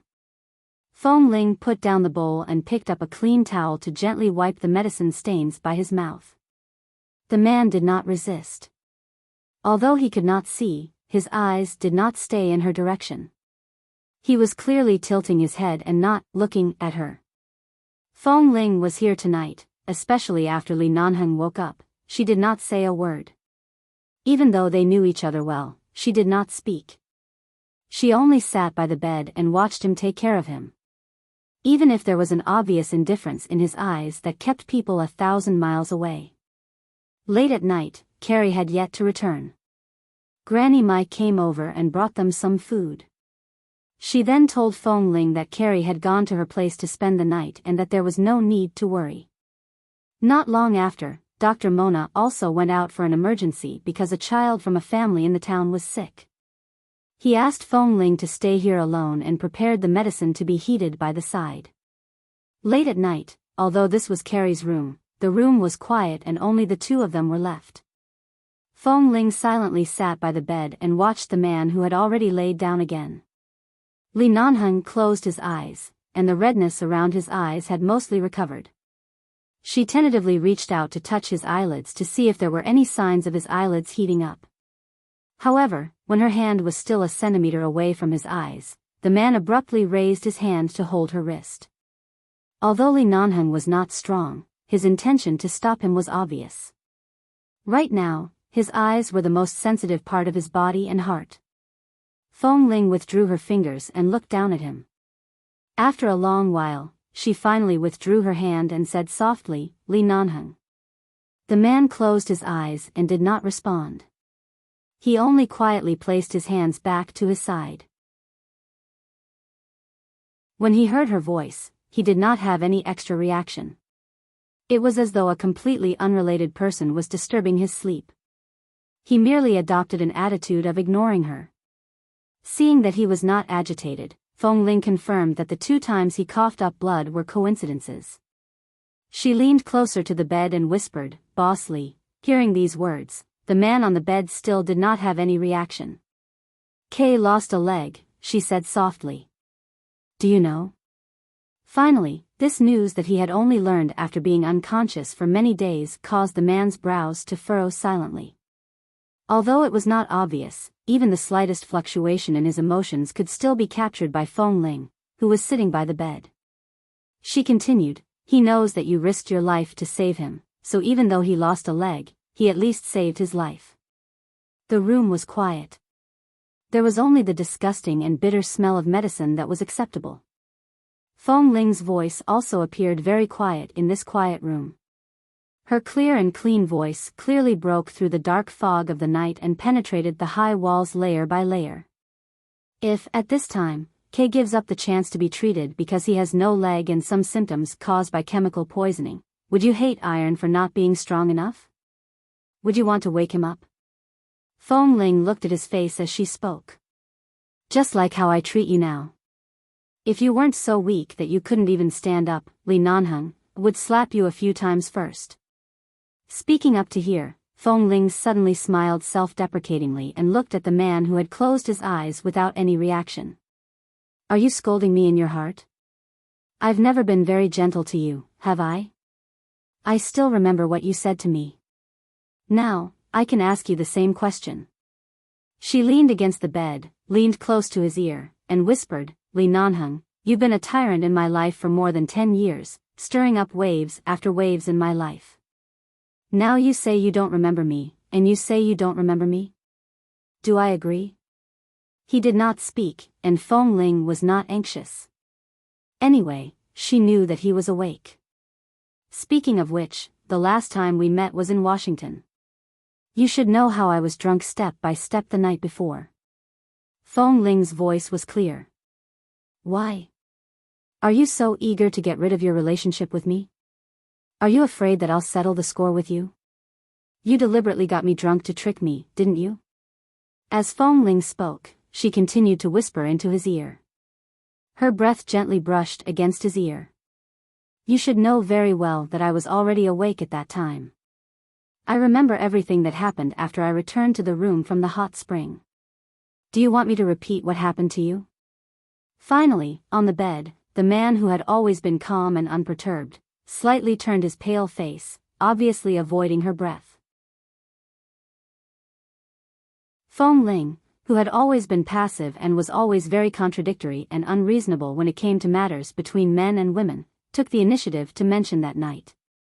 Her voice was slow and gentle, and there was a different kind of ruthlessness in her seductive voice. He didn't acknowledge her, so she was angry. But she couldn't be angry. Feng Ling looked at his face. He did not turn back. From this angle, he had grown a lot of stubble on his jawline. He had really lost too much weight. She no longer leaned against the side of the bed. Instead, she placed one hand on the edge of the bed and looked at him with watery eyes.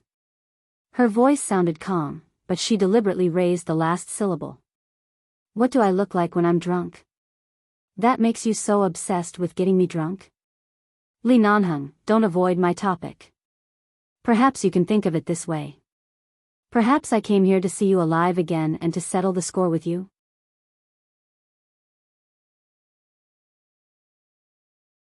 Chapter 1374. The room was too quiet. If it weren't for the fact that Feng Ling had been chattering non-stop, the room would have been completely silent. However, Feng Ling, who usually didn't speak much, was like a chatterbox right now. She kept talking, as though she was afraid that he would be gone in the next moment, afraid that he wouldn't be able to hear her, and as though she didn't want everything to be too quiet. If it was quiet, it wouldn't be real enough. She couldn't be sure that she was awake or that he was alive. So, what do I look like when I'm drunk? Do I talk to you a lot? That's why you know that I need that financing? That's why you know that the first thing I want to do is to get rid of TMing, so after that night, you helped me achieve it one by one? Did I tell you all of this at the time? What else? Do you like me when I'm drunk? Which side of me do you like? If you're not seriously injured and need someone to take care of you, I can drink 2 bottles of wine in front of you at any time. You can do whatever you want. She didn't know which part of her words had touched his sore spot, but the man's fingers that had been quietly placed by his side moved. Feng Ling looked at his hand and reached out to touch it. However, she saw that he retracted his fingers and clenched them into a fist. He did not intend to shake her hand. Feng Ling looked at his hand for a while but didn't touch it again. She looked at him and said generously, "Forget it. You're a patient. It's inevitable that you have a temper when you're in a bad mood. I won't argue with you." Late at night. Li Nanheng, do you want some water? Boss Li, will your back be sore from lying down? Li Nanheng, are you asleep? Li Nanheng, I suddenly thought of a particularly boring, serious question. These days, you've been coughing up blood every day and your clothes are covered in blood. You've been frequently changed to wipe your body. Was it that Carrie who wiped it for you? So, she saw you naked? Finally, the man who had been silent for the entire night frowned silently and said hoarsely, "She's a doctor." Hearing that he actually opened his mouth to explain, Feng Ling stood by the bed and looked at him without speaking for a while. The woman who had been talking the whole night suddenly quietened down. The atmosphere was so serious that it was a little strange. The man on the bed was silent for a moment before he opened his unfocused eyes and glanced at Feng Ling. Feng Ling looked into his eyes. Even though their eyes met, he couldn't see her.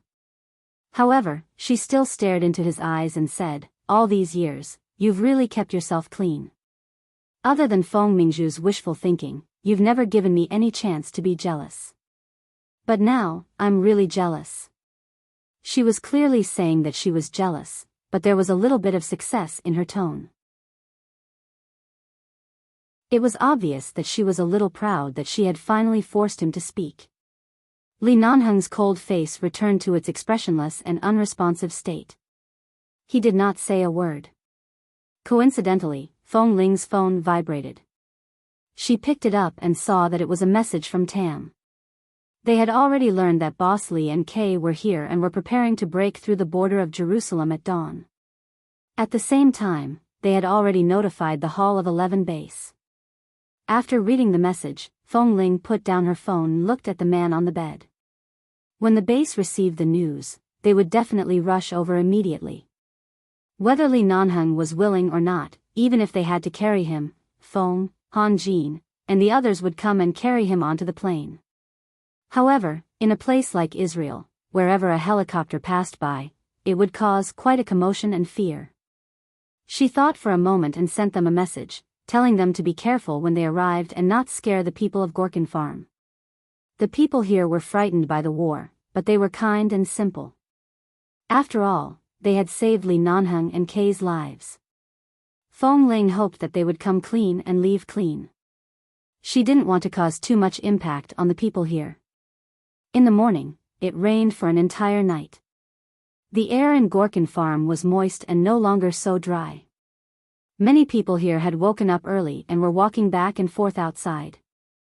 Fong Ling heard the sound and woke up. She lay by the bed all night. When she woke up, she saw that Li Nanheng was sleeping. She quickly got up and touched his forehead and neck to check if his arteries and heartbeat were still there. In the end, the sleeping man woke up because of her actions. Although he did not open his eyes, he said lightly, "There's no need to check. He's still alive." His voice was very soft and low, but these few words made Fong Ling's heart, which had been hanging slightly when she had just woken up, instantly relax. She retracted her hand and looked at the man with his eyes closed. She said, "Tam and the others have already contacted the base. Based on the time and speed of the plane, the base's helicopter will arrive before noon." Li Nanheng did not respond, but his brows were clearly furrowed. It seemed like he did not want to be picked up by the base in such a state. At this moment, Fong Ling turned around and looked around the small room. She found the white rice that Carrie had asked for from Granny Mai. The people of Gorkin Farm rarely ate this white rice. After all, Granny Mai was from China, so she would occasionally buy some from passing merchants and store it at home. Fong Ling did not know how to cook other food here. Thankfully, there was some white rice that could be used to cook some porridge for him to eat. Less than an hour later, the room was filled with the fragrance of porridge. Fong Ling went to get a bowl of porridge for him and helped him up like last night. At this moment, Li Nanheng clearly knew that it was useless to resist. Even though his attitude was still cold and distant, he did not do anything in vain. She helped him up, and he cooperated. He did not speak, but at least he was willing to eat the porridge she fed him. The porridge had just been cooked and was still very hot. Before Fong Ling fed him, she would blow on it a few times and gently touch it with her lips to test the temperature. There were a few times when she was scalded and trembled. The man on the bed clearly felt her movements and silently raised his unfocused eyes to look at her. After feeding him a bowl, she asked him if he wanted more. The man was silent at first, but a few seconds later, he nodded. Fong Ling quickly went to get another bowl, but when she returned to the bed to feed him, he did not eat. This porridge couldn't be wasted. Seeing that he didn't eat, Fong Ling sat by the bed and ate a few mouthfuls with the spoon and bowl he had used. After eating a few mouthfuls, she turned to look at the man sitting quietly by the bed and finally realized what was going on. He had wanted her to eat some of it in the first place. "Io, my little wife has been too clingy these days. I can't take it."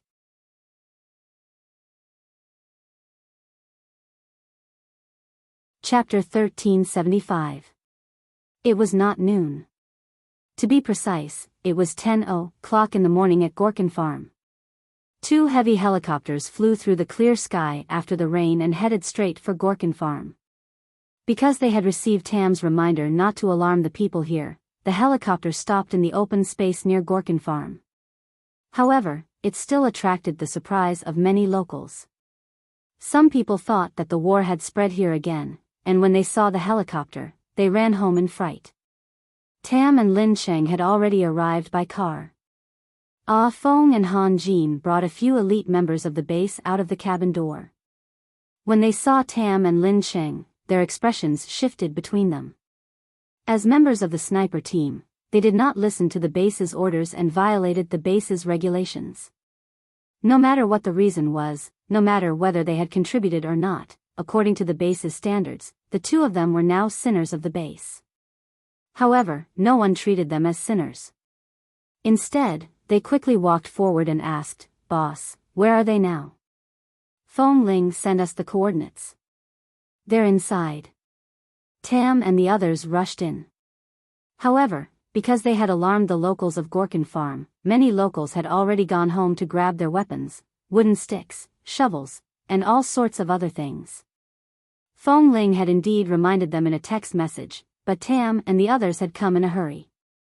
Furthermore, Fong Ling had been taking care of Li Nanheng last night and had not taken the time to go to Granny Mai's place to ask her to help greet the people in the town. Li Nanheng slept again after taking the medicine in the morning. His stamina could not hold on for too long. Every time he woke up, he would continue to sleep for less than an hour. Thankfully, in the past 2 days, Dr. Mona had been here, and his coughing up blood had lessened a lot. Other than occasionally coughing up some blood foam, he had injured his internal organs. These were unavoidable, and it was good to see him improve in the past 2 days. There was a commotion outside, as though something big had happened. Fong Ling sat in the small room and did not move. When she heard the sound, she glanced out and was guessing if the people from the base and Tam had arrived. At this moment, Carrie ran back from outside. When she saw Fong Ling, her expression suddenly turned awkward. She hesitated for a moment before asking, "Is the helicopter outside looking for you?" Fong Ling stood up. She calculated the time and realized that it was indeed time to arrive. Yes. She didn't expect the man she saved to have such a powerful background. He even had a helicopter, and the people who came seemed to be well trained. They didn't have any intention of hurting or disrespecting the people here. They only said that they were looking for someone and mentioned Fong Ling, Li Nanheng, and K's names. The names of these 3 people had been circulating in the Gorkin farm recently. After all, they were 3 outsiders. Everyone would often discuss them quietly. When they suddenly heard their names, they knew that they were indeed here to pick someone up. However, the Israelis had a natural fear of helicopters. Even though they knew the other party's intentions, they were still very vigilant. Many people guarded the entrance of Gorkin farm and stared at those people. "Who are you people?" Seeing Fong Ling's calm expression, Carrie glanced at her and then at the man who was still sleeping on the bed. "Who is he?" "He is Li Nanheng." Fong Ling did not explain further. Seeing that Fong Ling didn't seem to want to reveal their identities, Carrie's eyes turned red. "So you're leaving now?" Although Fong Ling wanted to hurry up and ask them to send Li Nanheng back to America to find the best hospital for treatment, she glanced at Carrie and thought for a moment before saying, "Miss Carrie, I'm very grateful to you for saving my life. I'm also grateful to the people of Gorkin Farm for their tolerance of us. If you need anything, you can send it to me when we leave, or when we return, we'll send it to you according to your needs," or... Carrie stared at her in a daze for a long time. She didn't know what she was thinking. After a while, she waited for Dr. Mona to leave before saying, "The people living here don't want to be affected by the war, so they can only hide in this place. They don't dare to go anywhere, not even Jerusalem, so there's no way they can leave." Hearing her words, Fong Ling looked at her quietly, waiting for her to speak. "My grandfather has passed away, and my parents died in an attack on their way to Jerusalem to do business. I've been living with my grandmother on Gorkin Farm, but I know that my grandmother was in China when she was young. I've heard many stories about China since I was young. I think, while my grandmother can still walk, I'll accompany her to China for a walk. Is that okay?" The polite and indifferent expression in Fong Ling's eyes was gradually replaced by warmth. "Yes." "Really? Really? Then if you want to leave now, we can take you away from Israel and then send someone to send you safely to Granny Mai's hometown when she was young." At this moment, Granny Mai happened to walk in and suddenly heard Fong Ling's words. Her gaze fell on her and Carrie. She looked back and forth for a long time and seemed a little excited. "What are you talking about?" Carrie excitedly turned around to talk to her grandmother. The grandmother and granddaughter would occasionally communicate in Chinese and occasionally speak the local language out of habit. However, from her tone, it could be heard that Carrie was really happy. Granny Mai was also excited and in disbelief. Fong Ling thought that perhaps it was really difficult for people who lived in such a war-torn country to leave this land. Coincidentally, she felt that she owed Granny Mai and Carrie a favor. It was a good thing that she could give them the greatest satisfaction in this way. There would be no regrets for both of them. After Ah Fong and the others explained to the people of Gorkin Farm, they could finally enter. They tried their best not to barge in or disturb the people. First, they went to the doctor's place to find K. Before K could react, he was carried onto the plane by a group of brothers. After entering the plane, he was safely put down and laid down. Only then did he react. He was so excited that his eyes turned red. When they arrived at Carrie's residence, the courtyard door was open, and Li Nanheng had just woken up. However, when he woke up, he seemed to be too weak and did not know what was happening outside. Feng Ling heard the uniform footsteps in the courtyard and turned to open the door. Feng and Han Jin had already led a group of elites from the base to stand in 2 rows in the courtyard. They were all looking in the direction of the door.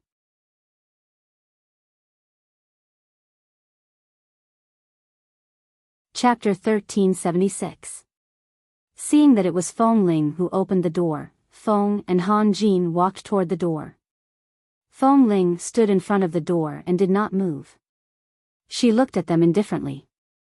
Feng was silent for a moment. He suddenly raised his hand and saluted Feng Ling, expressing his apology, his gratitude, and all his emotions. Because she did not give up. She had really found them. Feng Ling did not say anything. She took a step back and made way for them. When Han Jin and Feng walked in quickly and walked past her, she only said, "Be gentle. Don't startle him." Han Jin? Feng? Wasn't this what Li Nanheng used to say when Feng Ling was asleep? However, when they walked in and looked up, they saw the man lying on the bed. The 2 of them were instantly speechless. Li Nanheng was so thin that he seemed to have become a different person. His once tall and sturdy figure was now thin, and his face was pale. If it weren't for the fact that the man on the bed had guessed the current situation with a cold expression, if his expression could be gentler, he could be considered a handsome young man. He was definitely the thin and gentle type. Unfortunately, even though he was so injured and weak, the coldness in Li Nanheng's unfocused eyes still caused one to shiver instinctively. "Boss." Han Jin hurriedly walked forward, wanting to see how badly he was injured. Li Nanheng raised his hand and waved Han Jin's hand away. He raised his eyes aimlessly and looked around as though he was searching for something. Seeing that he really couldn't see, Han Jin and Feng, who had already known some news before coming, immediately exchanged glances. His eyes really needed treatment, but they didn't know if they could be cured. Thankfully, Feng Ling discovered it early. Otherwise, if he were to be delayed in this place for another 10 days to half a month or a year, boss would really be crippled here. Feng looked out and saw Granny Mai, Carrie, and many curious onlookers outside the yard. Because of Feng Ling's request, he could not be too rude to them. Regardless of whether their language was the same or not, it was not convenient to say too much here. "Help boss onto the plane first. We'll talk later." Feng gave the elites of the base a look as he spoke. When the elite members of the base quickly walked in, they all looked a little excited when they saw their boss, but they didn't dare to say anything and hurriedly went forward to help him up. After all, they were already here. Li Nanheng understood that no matter what he said or did, he couldn't get Feng Ling and the people of the base away, so he didn't speak. When he was carefully helped up by several people, seeing that boss couldn't even stand steadily, Han Jin rushed forward. "Boss. Slow down, you guys. Boss has yet to recover from his injuries. Do you think he'll still be able to do as he pleases?" Be gentle, Han Jin reminded him in a low voice as he helped him up. Li Nanheng didn't mind. His expression didn't change much until he was helped out by a few people. He hadn't seen the sun for several days. When he felt the sunlight after the rain outside, he paused slightly. Feng Ling had just put away some of the clothes he had worn on the bed and walked out. When she saw him pause, she didn't know why, but she instinctively felt that even if his eyes couldn't see, he must be able to feel light. Or perhaps, he could see a little bit of light. Before leaving, Li Nanheng followed Han Jin's hint and found where Carrie and Granny Mai were standing. Even though he didn't have much strength, he still slowly bowed in their direction to express his gratitude. Carrie's hands tightly gripped the cuffs of her cotton dress. This man was indeed very good-looking. Even though he was pale and haggard, when the sun shone on his face, she felt as though his entire body was covered in a layer of light. However, she knew very well that this kind of person didn't belong to the same world as her. Because of saving this man, she and her grandmother were sent out of Israel by these powerful people and could help her and her grandmother realize their dream of safely returning to China. This was really a pleasant surprise. After all, they saved your and Kay's lives. We definitely won't mistreat them. We'll make appropriate arrangements, Han Jin said. Li Nanheng nodded indifferently. Seeing that he couldn't hold on any longer, Feng gestured for them to send him onto the plane. This place was about a few hundred meters away from where the helicopter was parked. Fortunately, the elite team members were very fast and their hands were very steady. After helping Li Nanheng onto the plane, there was already a soft bed prepared in the cabin. They quickly helped him lie down. Feng Ling told Ah Feng about Carrie and Granny Mai's situation. Ah Feng asked someone to help the grandmother and granddaughter pack their things and bring them away now. If they wanted to leave, they had to leave now. If they were late, they could not guarantee the safety of anyone in this country. Less than an hour later, 2 heavy-duty helicopters took off above Gorkin Farm. Granny Mai and Carrie were invited to another plane. There were several elites in the base who would take care of them. After leaving Israel, they would send them to a safe airport and help them apply for their identity, household registration, passports, and so on. It would be convenient for them to fly back to China. They would also leave them a large sum of money so that they could live a stable life after returning to China. In this plane, Kay was originally lying inside. When he heard that Boss had also boarded the plane, he was so anxious that he wanted to get up several times, but he was held down by Tam and Lin Cheng.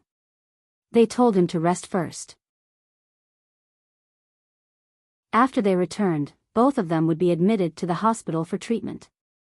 However, Kay still struggled to get up and looked at the front of the cabin. In the direction Han Jin and Ah Feng's bodies were blocking, he still saw Li Nanheng, who had almost died from his serious injuries. Seeing that Boss had lost a lot of weight, he blamed himself even more.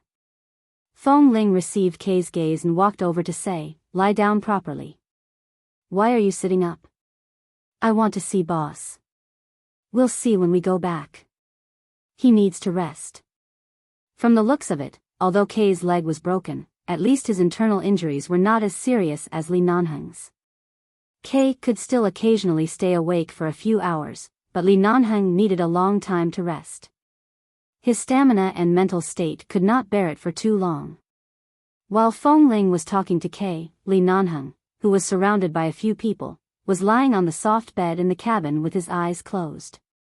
He frowned because of the questions from the people around him.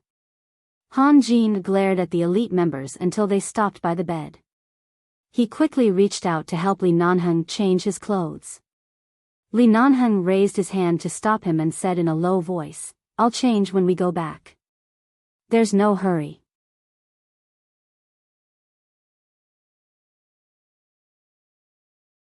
Chapter 1377. Seeing that Boss finally spoke, Han Jin's hand paused. "All right, then let's go back and change. According to the current weather and the speed of the plane, it will take at least 7 or 8 hours for us to fly back to Los Angeles. There's no doctor on the plane now. Boss, if you're not feeling well, it's okay. I can endure it." After Li Nanheng said this, he clearly didn't have much strength left. He frowned slightly. It should be because he had just been forcibly carried out of the house and boarded the plane. The air pressure at high altitudes was unstable. Right now, he was no different from a paper man. The slightest fluctuation and the trembling of the plane in the airflow could make him feel uncomfortable. A week later. Los Angeles. Li Nanheng and Kay had been rushed to the hospital for treatment. They had been in the hospital for 6 days. Both of them needed various tests because of chemical poisoning. Their bodies were a little swollen due to the high air pressure on the way back, and their bodies occasionally turned blue. Especially when Li Nanheng was injured in order to save Kay, there were many chemical components in his blood that needed to be tested. After being quarantined and taken care of by more than 10 medical experts for several days, good news finally came. Those chemical poisons were only released in countries at war to stimulate the central nervous system of the local residents and enemies. Although the poisonous smoke was very heavy, fortunately, they had entered the water quickly. Because of the explosion, their bodies were more or less affected by the chemical poisonous smoke. However, after professional serum treatment and detoxification therapy, within a few days, K and Li Nanheng's nervous systems gradually recovered their normal functions. Furthermore, when they had just been saved by the people of Gorkin Farm, the medicine used by the local doctor was indeed very effective. It could block the poison that had accumulated in their bodies and almost entered their internal organs. Those medicines were all used by the local doctor, but perhaps the people of countries at war had their own methods to save themselves. The medicine they used was actually very effective. If they hadn't been urgently treated there at that time, even if they were sent back to America, they might not have been able to expel the chemical ingredients so cleanly. It could be considered a close shave. But it was an indisputable fact that Kay had lost a leg. Fortunately, Kay was the one who was saved by Boss. Now he was in a good mood. At most, he would get a prosthetic leg in the future. No matter what, he could live well. Only Li Nanheng's eyes, the doctor said that there was only a 50% chance of recovering his vision. Because he had to find Kay's location when saving him, a normal person should have subconsciously closed their eyes to avoid it, but at that time, he had been searching for Kay with his eyes open and was injured by the poisonous smoke containing chemicals. But after all, this kind of blindness was caused by external forces, not natural blindness.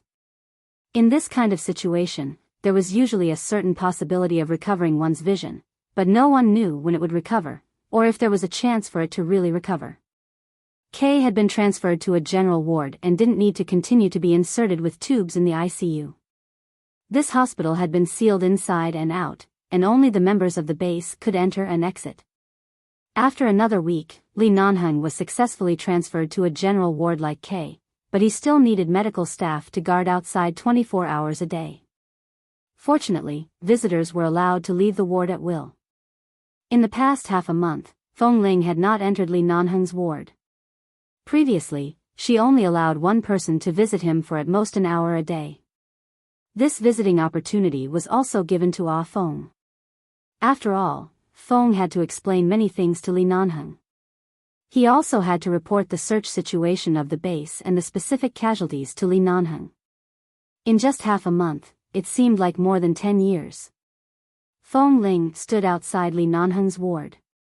After waiting for a moment, she saw Ah Feng, who had just visited him as usual, open the door and walk out. As soon as he saw Feng Ling standing outside, he walked over and asked her with his eyes if she wanted to go in. "Are you awake?" Feng Ling asked indifferently. Feng Ling had never been the kind of person who put her emotions on the surface. In the past few days, she knew that Li Nanheng was here, but she did not come here in vain to fight for the opportunity to visit him, nor did she beg the doctor for anything. She just waited quietly. "He's awake. Do you want to go in?" Ah Feng did not say much. He only smiled lightly and looked at her. Back then, even the brothers in the base had given up, but Feng Ling, who was far away in New York, did not give up. In the end, she did go to find Boss personally, but after successfully bringing him back to the United States, she stood quietly by the side and did not step forward to make any sense of existence. Ah Feng felt ashamed of himself. Feng Ling nodded. Ah Feng smiled and made an inviting gesture. Feng Ling walked in. The door of the ward opened and closed. A man in a light-colored hospital gown was sitting on the bed. Sunlight shone in through the window and fell on his body. The man's hair had grown a little longer because he hadn't taken care of it for nearly a month. In the past, his hair was neat and short, but now it looked clean and stuck to his body. It felt a little soothing. Especially when the sun shone on him like this, he looked warm and cozy. There was a white gauze wrapped around his head from his eyes to the back of his head. It was not very tight, and from this angle, she could see that the gauze around his eyes was a little brown because of the medicine. She did not speak after entering the ward. Li Nanheng's keen senses were enough for him to notice that someone had entered. She did not speak, so he looked in her direction. They looked at each other for nearly a minute. For so many days, Feng Ling had not tried to come in to see him, and Li Nanheng had not asked about her. The woman who had taken the initiative to disappear from his side after sending him back to the United States entered the ward. Li Nanheng seemed to want to use the sunlight in the ward to find some direction, but at this moment, he suddenly heard approaching footsteps. When he felt that someone was suddenly approaching, he raised his cold brows. Before he could speak, he suddenly felt a warm and soft touch on his lips. Li Nanheng's eyebrows twitched at this moment. If his nervous system had recovered and his senses were not confused. Did Feng Ling kiss him as soon as she came in? It was not a kiss. She didn't move away. Instead, she gently sucked on his lips. Li Nanheng's eyebrows twitched again.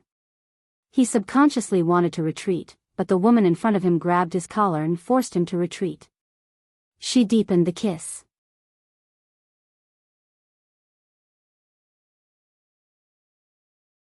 Chapter 1378. The touch on his lips was warm and familiar. It was unbelievably soft, and she had never taken the initiative before. It was as if he was as strong as before, not allowing her to refuse or retreat. She gripped his collar and deepened it again and again. When almost half of Feng Ling's body was leaning against the hospital bed, she simply pressed half of her body against him. If it weren't for the fact that the wounds on his body had mostly healed and he couldn't bear any weight for the time being, she might have pressed him against the bed and pressed him up again. Feng Ling did not say a word. After coming in, she kissed him for a long time. After an unknown period of time, was it about 3 minutes? Or 5 minutes? She slowly moved her lips away from his lips that had turned from cold to warm, but she didn't move far away.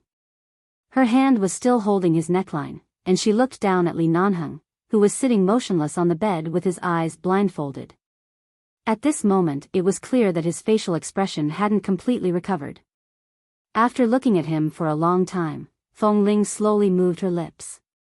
She stared at his face and said clearly, "Your mouth is filled with the taste of medicine. What have you been eating these days?" Li Nanheng did not move. It was as if he instinctively felt that ever since he was injured in Israel and Feng Ling found him, she seemed to have changed from the cold and quiet Feng Ling to another person.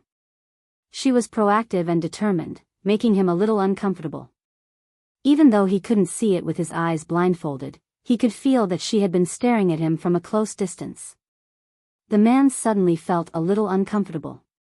He coughed as though he was clearing his throat. He turned his head slightly and said hoarsely, "The doctor said I can only eat liquid food." It meant that he had been drinking porridge or soup without oil or salt these days. No wonder there was no taste in his mouth. The only taste was the medicine he had to drink 4 or 5 times a day from morning to night. Li Nanheng's body had been severely damaged by the chemical smoke explosion in Israel.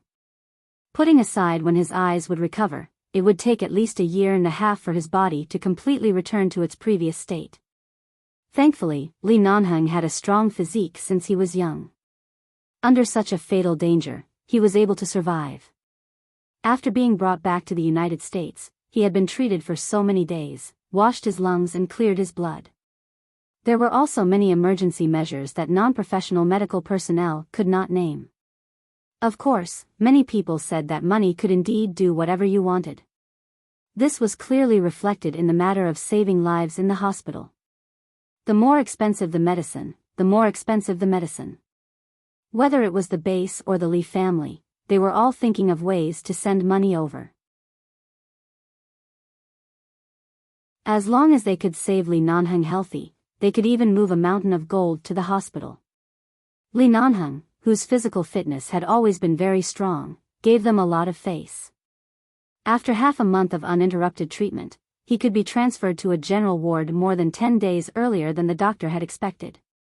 Although he was still very weak and was still pale and thin because he could only eat liquid food every day, at least the doctor had given them a very positive answer. He had said that his physical condition was very good.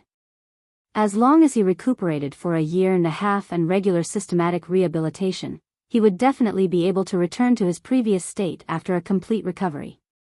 He would still be the boss Lee who had beaten the terrorists like a wolf and a tiger in front of them. This was the best news everyone had heard in the past few days. Kay's condition was also recovering well. The only pity was that he had lost a leg, but Kay's mental state had already adjusted very well. He had seen too many life and death situations. He knew that as long as he survived, it would be a blessing. Fong Ling had not entered Li Nanheng's ward for the past few days. These days, Fong Ling had not entered Li Nanheng's ward. She was just waiting, patiently waiting for Li Nanheng, who was as strong as his body, to face her calmly in this temporarily invisible state. But obviously, in this matter, maybe she really should take the initiative. Fong Ling looked at him and stared at the 2 healed wounds on the side of his face and forehead. There were more wounds on his body, but at least new skin and flesh had grown out and were healing. In the face of modern medical technology, as long as there was enough money, it was very easy to remove scars. However, Fong Ling felt that every wound on Li Nanheng's body seemed to be engraved with the course of this man's life. The doctor has confirmed that your body can recover. It just needs some time. Fong Ling was so close to him and even deliberately spoke to his lips. Li Nanheng, even if you want to die now, I'm afraid it won't be so easy. Do you still refuse to acknowledge me? Perhaps because Fong Ling took the initiative and spoke in a teasing tone, Li Nanheng was stunned for a moment. His eyes were covered with gauze, and she couldn't see the emotions in his eyes. She looked at his face and waited unhurriedly for him to speak again. If Li Nanheng could see now, he would see Fong Ling propping her hands on his hospital bed and leaning over to look at him sitting on the bed at a close distance. There seemed to be light in her eyes, with the passion and persistence that she used to have when she was drunk, and there was a faint expectation hidden under the surface of the persistence. This scene was like a female entrepreneur who, in order to get a man, did not hesitate to injure and lock him in a certain hospital, and then she came to force him to submit. Of course, the premise was that he could see. He couldn't see right now. He didn't know if Fong Ling was sitting or standing right now. He could only feel her eyes on him. Li Nanheng's movements were a little slow as he turned his face to her. It seemed that he wanted to make sure that she was in front of him and look at her through a layer of medical gauze. As if he had really seen her, Fong Ling faced him and slightly raised her beautiful eyebrows. Why didn't you take the initiative in the past? The man spoke. His expression was still expressionless, but his voice was no longer so heavy. The smile in Fong Ling's eyes finally rose. Coincidentally, he couldn't see it, so she didn't hide her smile. It's probably because the two of us are always a strong combination. Both of us have a hard bone and won't give in to each other. It's rare that you're so weak that you can't even beat a finger of mine. My overflowing sympathy and the deep affection you've forced into me over the years suddenly surged. I can't hold it back for a moment. The man's brows moved imperceptibly. He did not speak, but it was clear that he was very convinced by her words. You're tuning into the Romantic Tales YouTube channel. Don't forget to subscribe and join us on this journey to catch the most captivating stories.